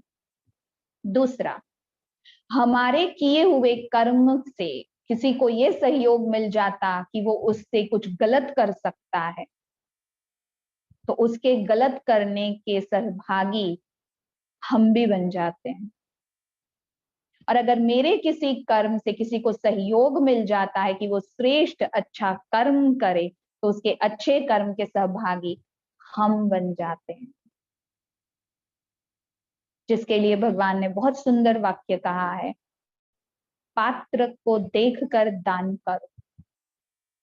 मैं एक ऐसे व्यक्ति के हाथ में अपना कीमती धन दे दूं जो उससे शराब पिएगा, चाकू खरीदेगा, किसी को लूटेगा, किसी को मारेगा, तो मैं ये कभी नहीं कहूं कि मैंने तो दे दिया ना, वो जो करे सो। वो जितना ही मेरे धन को यूज करेगा पाप कर्म में, वो मेरे ही अकाउंट में ऐड जरूर होगा उसके साथ, है ना। तो अपने कर्मों पे थोड़ा सा अटेंशन रखना बहुत जरूरी है जी। और किसी ने भी हैंड रेज किया है। हेलो। ओम शांति दीदी। ओम शांति सिस्टर। मेरा प्रश्न है कि झूठ बोलना तो बहुत गलत बात होती है कि आपको झूठ नहीं बोलना चाहिए, तो ये अपने गंदे कर्म के अंदर ही जाएगा, है ना। पर यदि किसी की भलाई के लिए झूठ बोले, झूठ बोलना भी गलत है, पर किसी की भलाई के लिए झूठ बोले तो वो कौन से कर्म में जाएगा? राइट। मान लीजिए फॉर एग्जाम्पल, एक कसाई अपने हाथ में छुरा लिए एक मासूम सी बकरी का पीछा कर रहा है, और वो बकरी भाग के इस दिशा में कहीं छुप गई।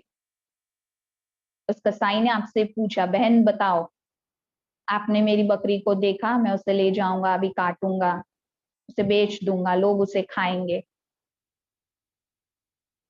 अब झूठ तो मैं बोल नहीं सकती, पाप में लिख जाएगा, और सच बोल के मैं महापाप तो कर नहीं सकती। मैंने कह दिया बकरी इस दिशा में गई है, बकरी गई थी इस दिशा में, मैंने कहा वो इस दिशा में गई है और वो कसाई वहां उसे ढूंढ रहा है, मैंने महान पुण्य किया। मैंने झूठ किसी की सुरक्षा के लिए किया, पर मुझे ये इंश्योर होना चाहिए कि मैंने जो झूठ बोला है उसमें किसी का भला है। सिर्फ मैं समझ रही हूं कि उसका भला है, वो मेरी नासमझी है। पर जहां मैं ये पूरा 100% श्योर हूं कि मेरे झूठ से सामने वाले का भला ही होगा, वो झूठ झूठ नहीं 100% पुण्य के खाते में जाता है। अगर मैं सच बोल देती कि वो यहाँ गई है तो ये मेरा पाप हो जाता है ना उस कसाई के साथ, लेकिन मैंने उसकी जान बचाई तो मैंने क्या किया? महान सदकर्म किया। ठीक है जी।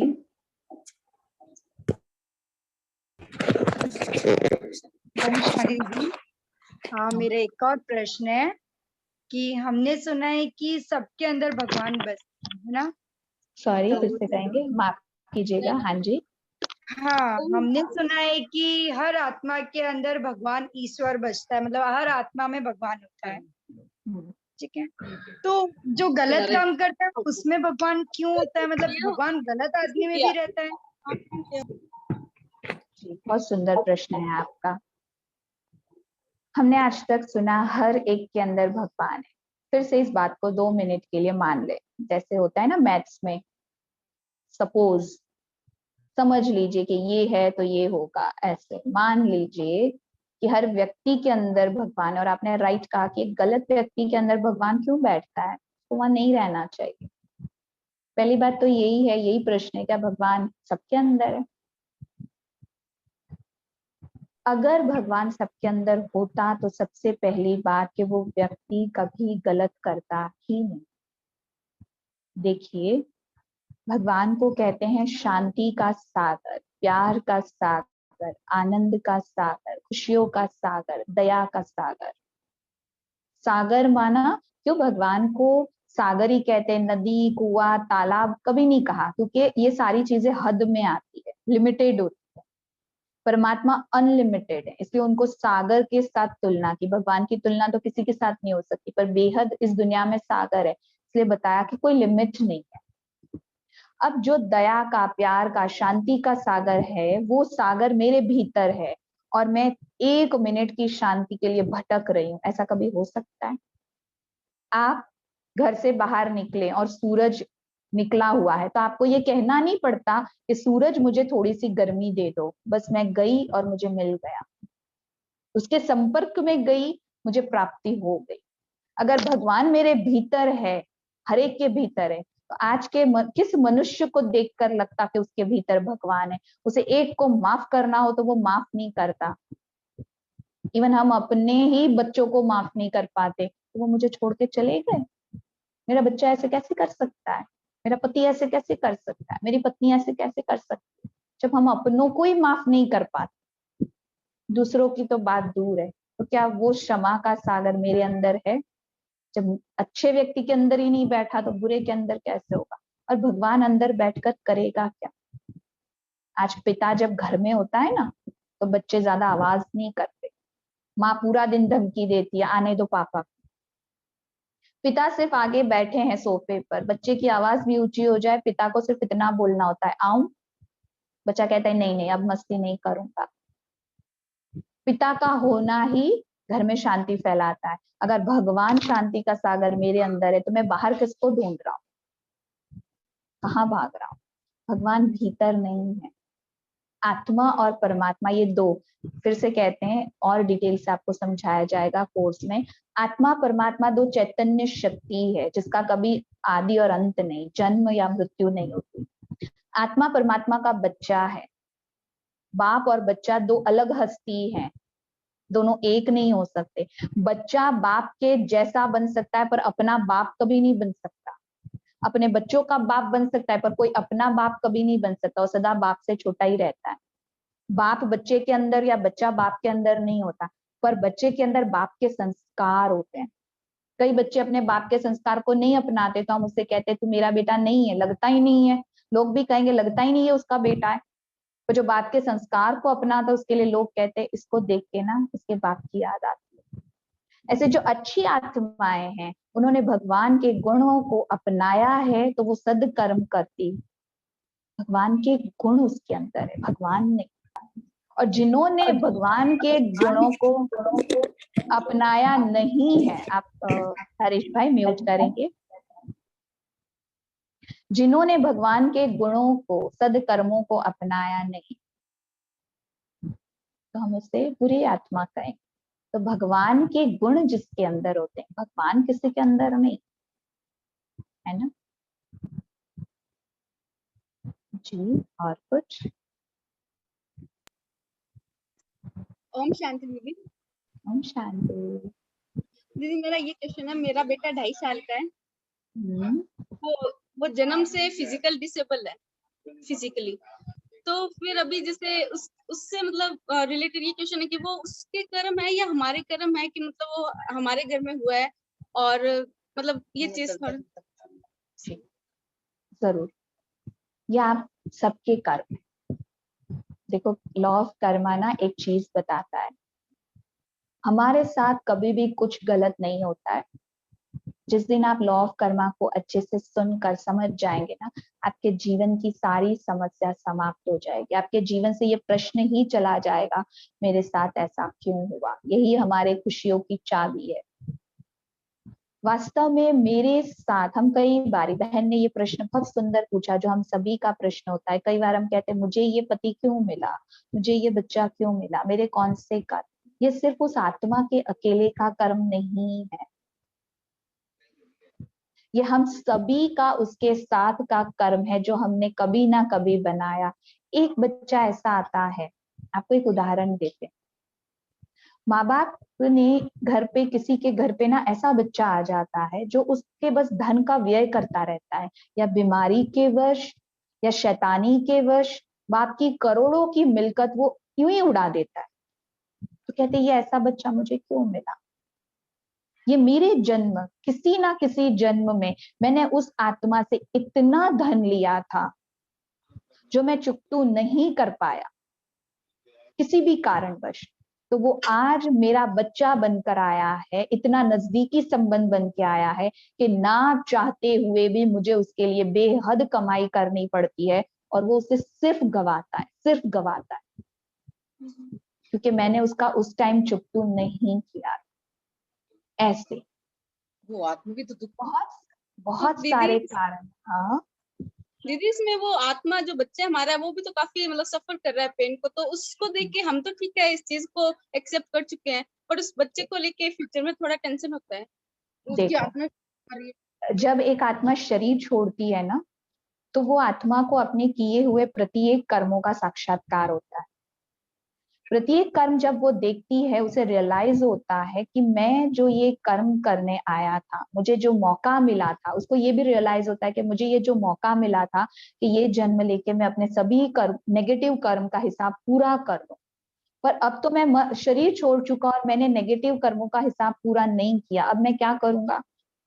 वो फिर से जन्म लेता है और वो खुद डिसाइड करता है कि मैं इस परिवार से जो मेरा संबंध मैंने पूरा नहीं किया था इन आत्माओं के साथ, इस घर में जाऊंगा, ऐसा शरीर लूंगा। तो उसमें दो पॉसिबिलिटी होती है, आप नहीं डिसाइड कर सकते, वो दो पॉसिबिलिटी है। एक, उस आत्मा को वो फीलिंग शायद नहीं हो रही है, शरीर उसका भले कुछ भी है लेकिन वो फीलिंग उसको यहाँ तक नहीं आ रही, वो सिर्फ आपको चुपतू करवा रहा है, चाहे धन से, चाहे मन से, चाहे तन से। आपको पूरी टाइम उसकी सेवा करनी होगी, उसकी दवाइयां करनी होगी और उसके फ्यूचर की चिंता करेंगे आप। तो ये शायद वो आपसे ले रहा है जो आप उसको नहीं चुपतू किया आपने, तो शायद वो फीलिंग में नहीं है, सिर्फ आप तब है। समझ रहे? दूसरी पॉसिबिलिटी ये हो सकती है आप भी फीलिंग में है, वो भी फीलिंग। अब ये हम डिसाइड नहीं कर सकते कि वो भी है या नहीं, शायद दिखने में हमें उसकी तकलीफें आ रही हैं, पर अभी तो 2.5 साल का है, तो वो पहला मोड ही हो रहा है एक्चुअली, कि हम ही समझ रहे हैं, वो अभी नहीं समझ रहा, वो तो बच्चा है अभी। नहीं, वो आगे जाके भी शायद, अगर सिर्फ आपके साथ का उसका हिसाब है ना, तो आगे जाके भी वो फील नहीं करेगा। आप समझ रहे? मैं शायद और अच्छे से एक्सप्लेन करना चाहूंगी। जो मैंने कहा, दो कारण। फॉर एग्जाम्पल कि पहला, मैंने आपसे 500 रुपए उधार लिए हैं, ठीक है, मैंने कहा मैं आपको संडे तक लौटा दूंगी। अब मैंने आपको संडे को लौटाया नहीं, आप कब तक मेरा इंतजार करोगे? सिर्फ और सिर्फ शनिवार तक। अब संडे होते होते ही मुझे फोन करोगे, मेरे 500 रुपए। मैं कहूंगी माफ करना, मेरे पास अभी 500 तो नहीं है, पर मुझे और 500 की जरूरत है, आप मुझे ये दे दो तो मैं 1000 रुपए आपको नेक्स्ट संडे लौटा दूंगी। आपने कहा ठीक है ले लो, संबंध अच्छा था, आपने दे दिया। फिर आप नेक्स्ट संडे को कहेंगे लाओ 1000 रुपए। अब मेरे पास दो चॉइस, या मैं अपने पर्स से 1000 रुपए देकर ये खुशियां मनाऊं कि मेरे सिर से 1000 रुपए का बोझ पूरे जीवन के लिए चला गया, या मैं 1000 रुपए देने के बाद रोऊं, परेशान हो जाऊं कि कहाँ मुझे इनको 1000 रुपए देने पड़े। ऐसे ही मैंने अपने पूरे जीवन में जो कर्म किए, अगर मैं इस टाइम चुप्तू नहीं करता तो मैं उसको सिलेक्ट करता हूं कि मैं बहुत खुशी से इन लोगों के बीच जाऊंगा और इनको ये सब कुछ सहना होगा। पर इनको कब सहना पड़ेगा? जब मैं ऐसा कुछ करूंगा। मैं अगर मेरा शरीर बीमार होगा तो इनको मेरी सेवा करनी होगी, इनको मेरा करना होगा, इनको चुप्तू करना होगा, क्योंकि इन्होंने मुझे लौटाया नहीं है तो मैं फील नहीं करूंगा। आप सबको मेरी एक्ट से करना होगा। पर अगर मैं ये देखती हूं कि मेरा भी तो उसके साथ हिसाब है, इससे 1000 रुपए लेकर मुझे औरों को भी लौटाने हैं, तो मैं खुद भी फील करूंगी और आपको भी फील करवाऊं।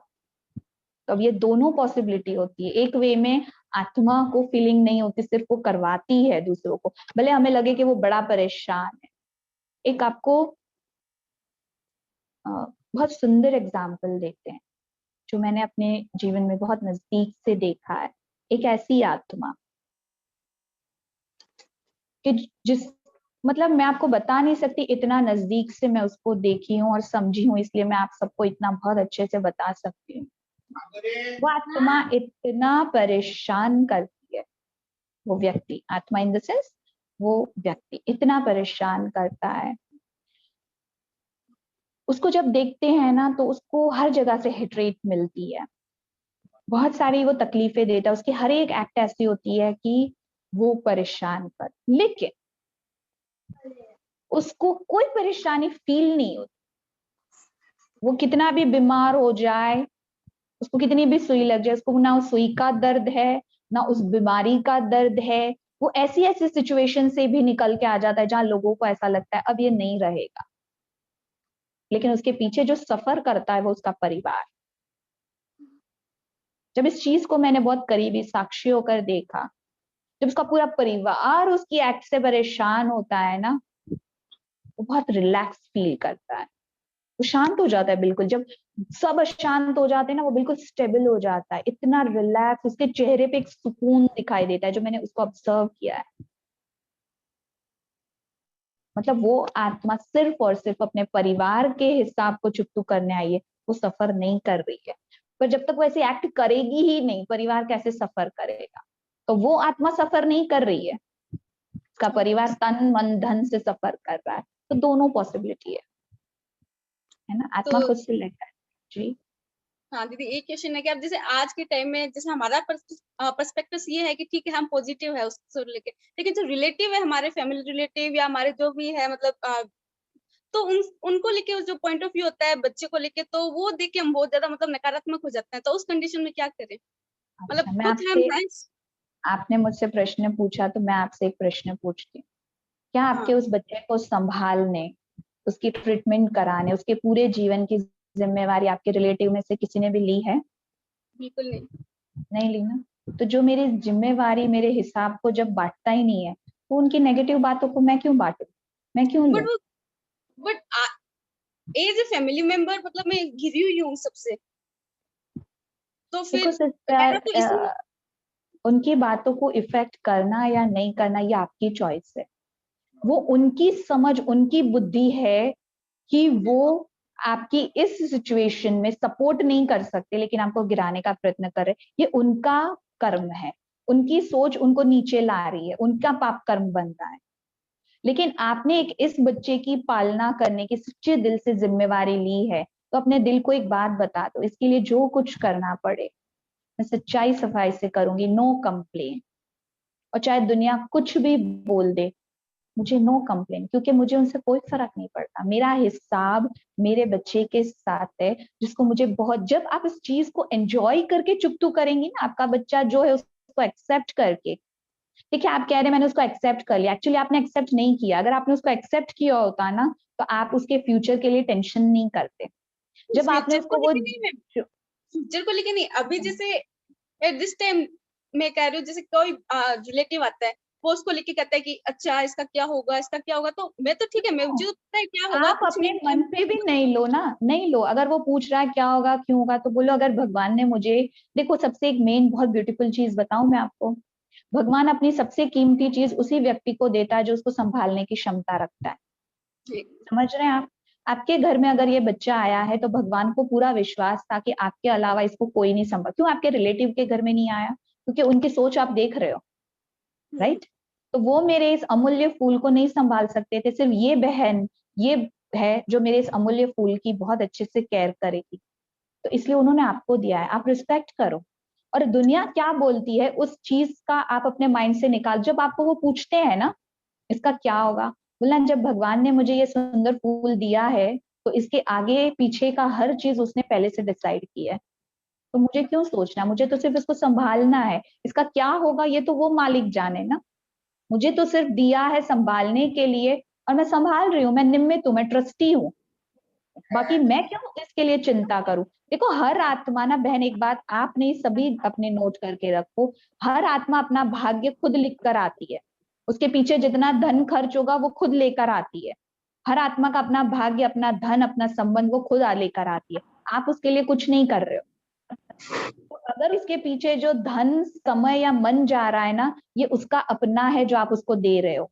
हम कोई एहसान नहीं कर रहे हैं, हम उसका है उसको लौटा रहे हैं। और दुनिया वाले ये बात नहीं जानते, आप समझ लो ना। अगर आपसे कोई पूछता है तो बहुत सुंदर रॉयल आंसर दो कि मुझे इतना ब्यूटीफुल फूल भगवान ने दिया है ना संभालने, मैं इसको बहुत प्यार से संभालूंगी और इसका कल भी बहुत सुंदर होगा। आप क्यों चिंता कर रहे हैं? वो कभी आपको कुछ नहीं बोले, क्योंकि अगर वो सहयोग नहीं कर सकते तो उनको अधिकार भी नहीं है आपसे ये प्रश्न पूछने का। लेकिन हम उनको ऐसा उनका नेगेटिव नहीं लेंगे या उनका इंसल्ट नहीं कर देंगे। ये उनके बेचारे के अपने संस्कार है, वो मजबूर है इस चीज से, क्योंकि वो इसलिए आपसे पूछ रहे हैं क्योंकि उनकी अपनी कैपेसिटी नहीं है इस चीज को हैंडल करने की। तो वो आपको अप्रिशिएट कर रहे हैं, वो आपको पूछ रहे हैं, तो आपको नेगेटिव नहीं लेना है, आपको ये लेना है कि वो मुझे अप्रिशिएट कर रहे हैं कि ये कैपेसिटी उनके पास नहीं है, मेरे पास है कि मैं इस बच्चे को हैंडल कर सकती हूँ, इसके फ्यूचर को बेटर बना सकती हूँ। मैं जब तक हूँ, क्या होगा क्यों नहीं, नहीं, पर मैं जब तक कैपेबल हूँ, ये आत्मा का अपना भाग्य है, मैं बेहतर से बेहतर उसको सपोर्ट करूंगी। तो ये चीज कहिए आप, क्यों आप टेंशन में आ जाए, नेगेटिव हो जाए। हाँ जी, और कोई? ओम शांति। ओम शांति दीदी। हाँ जी, ओम हमने शांति। सुना है कि अपन जो कर्म करते हैं तो उसका भुगतान अपने को इसी जन्म में ही देना पड़ता है। इस जन्म में भी देना है, और इस जन्म में अगर चुप तू नहीं किया, मैंने ऐसा कहा ना, सब बड़े बोलते हैं कि आपने यदि कुछ गलत किया है तो आपको इसी जन्म में भुगत के ही जाना पड़ेगा। इस तो जन्म फिर में तो भुगत के ही जाना पड़ेगा, पर अगर नहीं भुगता तो वो साथ में जाएगा। मैंने कहा ना, मैंने आपसे 500 लिए, ये संडे नहीं चुका पाई तो नेक्स्ट संडे तो चुकाना ही चुकाना पड़ेगा। और उसमें भी अगर मैंने एक हफ्ते में और आपसे ले लिया तो डबल चुकाना पड़ेगा। तो इस जन्म के किए कर्म अगर इस जन्म में चुकतू नहीं कर पाई तो डबल होके नेक्स्ट जन्म में करना पड़ेगा, कैरी फॉरवर्ड हो जाएगा। इसीलिए तो कहते कौन से जन्मों का कर्म, है ना। आप जब कोर्स करेंगे ना तो इस बात को बहुत अच्छे से क्लियर कर लेंगे आप। हाँ जी, अगर हम उस जन्म का उसी जन्म में पूरा करके आए होते तो आज तो हम नया लिख रहे होते ना। अभी भी हम कुछ पुराना साथ लेके आए हैं, तभी तो हम उसको भी तो पूरा कर रहे हैं, है ना। हाँ जी, हमारे पास और 10 मिनट है, पूछना चाहे तो पूछ सकते हैं। ओम शांति। हाँ, मीनाक्षी जी आप पूछ सकते हैं। ओम शांति दीदी। ओम शांति। ये अपन को सब भगवान का ऐसा इष्ट रखना चाहिए या एक भगवान का इष्ट रखना चाहिए जो अपन का कर्म अच्छा हो सके? बहुत सुंदर क्वेश्चन है, आपको भी फिर से कहूंगी मैं, कि हमारा जो सेकंड डे का टॉपिक है परमात्मा परिचय, उसमें आपको बहुत कुछ एक बातें ऐसी है ना कि जिसका अगर मैं आपको सार में भी जवाब दे दूं तो आपको 10 सवाल और आ जाएंगे। इसलिए मैंने कहा ना, डे 1 आत्मा को जानना, परमात्मा को जानना, अपने जीवन को जानना, हर चीज का उत्तर हमें वो 11 दिन में 1 जून से 11 जून मिल जाएगा। कृपया आपने पूछा है तो मैं आपको जरूर उसका सार में जवाब दूंगी कि एक से ज्यादा प्राप्ति होती है और वो एक कौन है ये जानना ज्यादा जरूरी है। मैं अगर 10 जगह पे जाऊं, मैं बीमार हूं, मैं 10 डॉक्टर के पास जाऊं, तो मुझे कैसे पता चले किस डॉक्टर की दवाई से मैं ठीक हो रही हूँ? और हो सकता है 10 दवाइयों से मुझे पता ही नहीं चल रहा मैं ठीक हो भी रही हूँ या नहीं। ऐसे अगर आत्मा रूपी बीमार पेशेंट को ठीक करना है तो एक की याद में एकाग्र होना बहुत ज्यादा जरूरी है। और वो एक कौन है और क्या दे रहे हैं, क्योंकि आज का जो समय है ना, आपको हम गुड न्यूज भी सुनाते हैं। परमात्मा इस धरा पर आ चुके हैं और वो आकर के हमारी दिली हर इच्छा को पूरी कर रहे हैं। हमारे सिर्फ एक जन्म का मैनेजमेंट नहीं, हमारे 84 जन्मों का मैनेजमेंट लिखने का मौका दे रहे हैं। जो भाग्य विधाता वो भाग्य की कलम हमारे हाथ में दे रहे हैं, और अगर उस कलम को हम ना लें तो फिर हम कंप्लेन भी नहीं कर सकते कि मुझे तो पता ही नहीं था कि मैं भी अपना भाग्य लिख सकती हूँ, है ना। परमात्मा परिचय आपको मिलेगा ना, उसमें आप बहुत अच्छे से समझ जाएंगे। लेकिन ये मन करता है इस भगवान को मान लूं, इस भगवान को मान लूं, तो ये क्यों होता है ऐसा फिर? कोई बुराई नहीं है, इसको मान लो उसको मान लो। वो सारी बहुत महान आत्माएं, जितने भी देवताएं हैं वो परमात्मा के बहुत रॉयल बच्चे हैं। देवी देवताएं जितने भी हैं वो परमात्मा के बहुत रॉयल आत्मा है, और उनके अंदर देखो, हम देवियों को कहते हैं शिव शक्तियां, परमात्मा की शक्ति जिसके अंदर है। पर कहने का अर्थ ये कि किसी जिनकी शक्ति लेके हमारे इष्ट देवी देवता जैसे बने, उनको मानने में कौन सी बुराई है। देखो, आज एक माँ बाप का एक लौता बच्चा होता है, बच्चा अपने बाप को ज्यादा प्यार करे तो माँ को दुख नहीं होता कि अरे ये अपने बाप को ज्यादा प्यार करता है मुझे कम, क्योंकि प्यार में कम ज्यादा तो नहीं होता ना, उसको तो अच्छा लगता है। वो बड़े प्राउड से कहती है मेरा बच्चा ना अपने पिता का बहुत लाडला है, मेरे से भी ज्यादा। या माँ का लाडला हो जाए तो पिता प्राउड से कहता है। ऐसे जितने भी देवी देवता हैं परमात्मा के बहुत प्रिय बच्चे हैं। अगर मैं उनको याद करती हूँ तो याद करने का अर्थ होता है उसके जैसा बनना। इष्ट का मतलब क्या होता है कि मैं अपने इष्ट को सच्चा सच्चा मान वो दूं कि उसके हर कर्म को, उसके हर गुण को अपने जीवन में अपना लूं। ये सच्चाई होती है। सिर्फ मैं उसको मानती हूं, मैं कहूं फॉर एग्जाम्पल, एक उदाहरण के तौर पर, मैं मदर टेरेसा को बहुत मानती हूँ, मुझे उनका वो प्यार का गुण बहुत पसंद है, खत्म बात। पर मुझे वो इसलिए पसंद है क्योंकि उसके प्यार के गुण को मैंने अपना लिया है। तो ये मानना हुआ ना, ये फॉलो करना हुआ। हम तो सिर्फ देवी देवताओं की आरती कर लेंगे, पूजा कर लेंगे, महिमा कर लेंगे, तुम महान हो, तुम धनवान हो, तुम गुणवान हो, बात खत्म। ये मानना नहीं हुआ। मानना मतलब उसको जानना और उसके जैसा बन जाना, उसको मानना कहेंगे। हम मानते नहीं है, हम जानते नहीं है, हम सिर्फ फॉलो करते हैं। हम अपने आप को चेक करें कि मैं जिसकी भी पूजा करती हूँ उसका एक भी गुण मैंने अपने जीवन में अपनाया है, ये मानना हुआ और ये जानना हुआ, है ना। ये सच्चा सम्मान होता है ना। देखो, अगर किसी के पिता को बच्चा मानता है तो वो उसकी हर बात को हाजी करके कर देता है, तो कहेंगे मेरा बच्चा मुझे मानता है। लेकिन वो बाप की कोई बात माने ही नहीं, उसका कुछ करे ही नहीं, फिर उस बस दिन रात उसके पाँव भी छूले तो भी वो दुआ थोड़ी ना मिलती है। दुआ कहाँ से मिलती है? बात मानने से, है ना। तो जब तक हम अपने इष्ट की बातों को फॉलो नहीं करते, इसलिए तो आज तक हम सिर्फ मांगते रहे, प्राप्ति का अनुभव नहीं हुआ, है ना। मांगना पड़ा ना, प्राप्ति का अनुभव नहीं हो रहा है। तो अब वो समय है जहाँ प्राप्ति के अनुभव के लिए पुरुषार्थ करना पड़ेगा। ठीक, ओम शांति। शांति।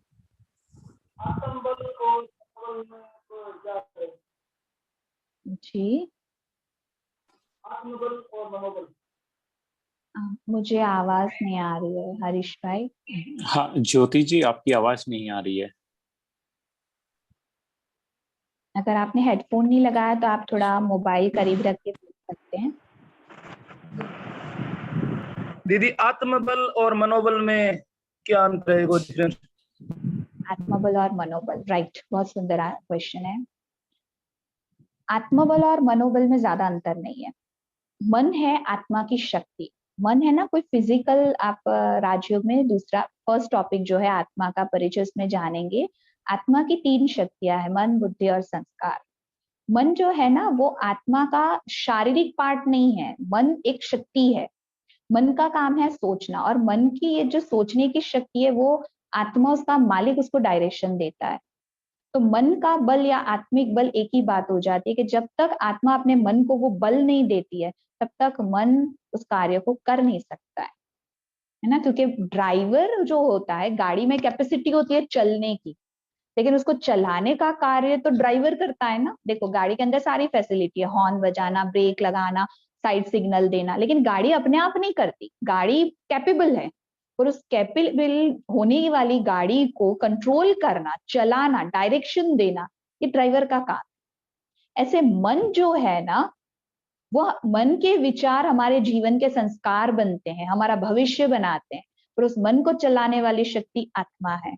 तो आत्मिक बल ज्यादा होना चाहिए। मन का बल केवल हमारे पास है ना तो हम कुछ चीजों को अचीव कर सकते हैं, किसी स्थान तक पहुंच सकते हैं, किसी लेवल तक पहुंच सकते हैं।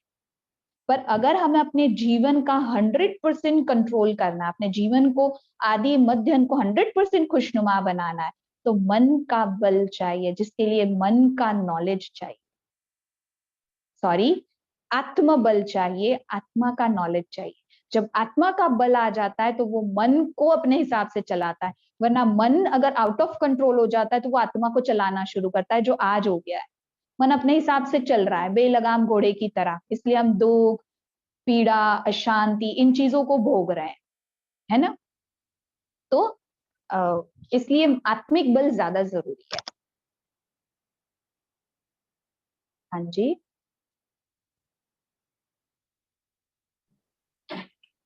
हाँ जी दीदी, अभी कोई प्रश्न शायद नहीं है और टाइम भी अपना हो गया है जी। सो बहुत बहुत शुक्रिया आप सभी का। आपको फिर से याद दिला दें, लक्ष्मी बहन आप इन सबको वो मैसेज जरूर दीजिएगा।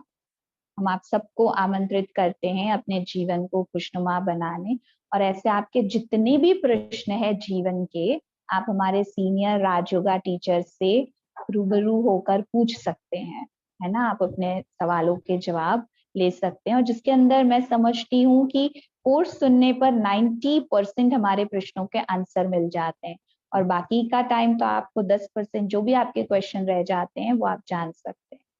और दूसरा, इस बात को जरूर ध्यान रखें कि अपने जीवन से अमूल्य 10 मिनट जरूर रोज निकाले उन गत आत्माओं को शांति का दान देने के लिए, दुआ देने के लिए, और उनके इस विपरीत परिस्थिति में रोज 10 मिनट पूरे विश्व को शांति का दान दो, क्योंकि शरीर छोड़ने वाली आत्मा, उनके प्रियजन और पूरी दुनिया को इस वक्त मन की शांति की बहुत ज्यादा जरूरत है। तो हम अपने घर बैठे ये दान तो जरूर कर सकते हैं ना, और ये दान महादान है, कोई खर्चा नहीं है, ठीक है। अच्छा, ओम शांति। आप सभी के बीच आके हमें बहुत अच्छा लगा, और जिस आत्मा के निमित्त हम आए हैं, है ना, उस आत्मा को आज के दिन का सारा पुण्य समर्पित है।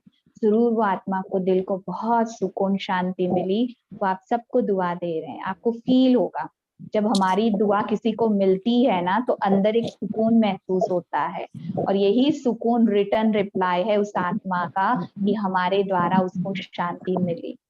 हरीश भाई ने ग्रुप में वो जो व्हाट्सएप नंबर दिया है, उस नंबर को आप नोट जरूर करें। उस नंबर से आपको हमारे कोर्स की सारी डिटेल मिल जाएगी, ठीक है। ओम शांति, बहुत बहुत धन्यवाद।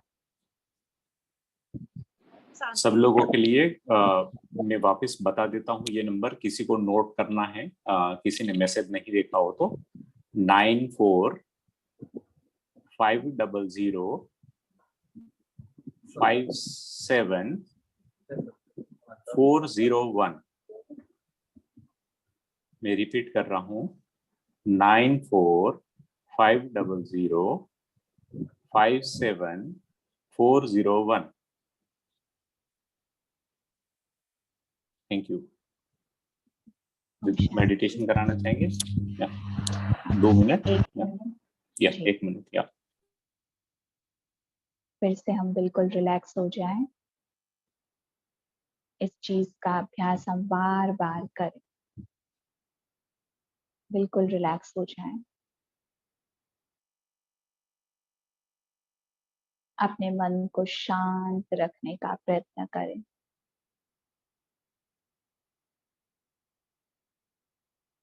ये महसूस करें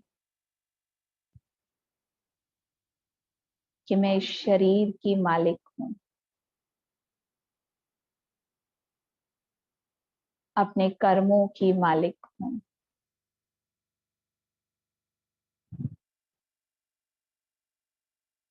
अपने भविष्य की मैं मालिक हूं।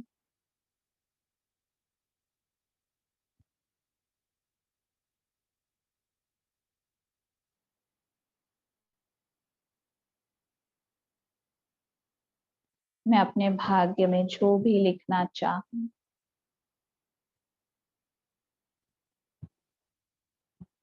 अपने सद्कर्मों के द्वारा लिख सकती हूँ। अपने मन को एक सुंदर सी सूचना दे दें, हे मेरे प्यारे मन, मैं मालिक आत्मा तुझे ये डायरेक्शन देती हूँ। आज से, अभी से तुझे बहुत अच्छा सोचना है। तुझे सबको दुआ देनी है। तुझे हर एक के लिए क्षमा का दान करना है। हर एक को माफ करते जाएं। कोई कैसा भी है, मैं उसके लिए अच्छा ही सोचूंगा। किसी के संस्कार कैसे भी हैं, बस मुझे अपने संस्कारों को महान बनाना है, क्योंकि मैं अच्छा हूं, मैं सच्चा हूं और स्वयं भगवान मुझसे प्यार करते हैं। अपने सारे वरदान मुझे देते। यही कर्म से मैं अपना भाग्य श्रेष्ठ बना रहा। ओम शांति।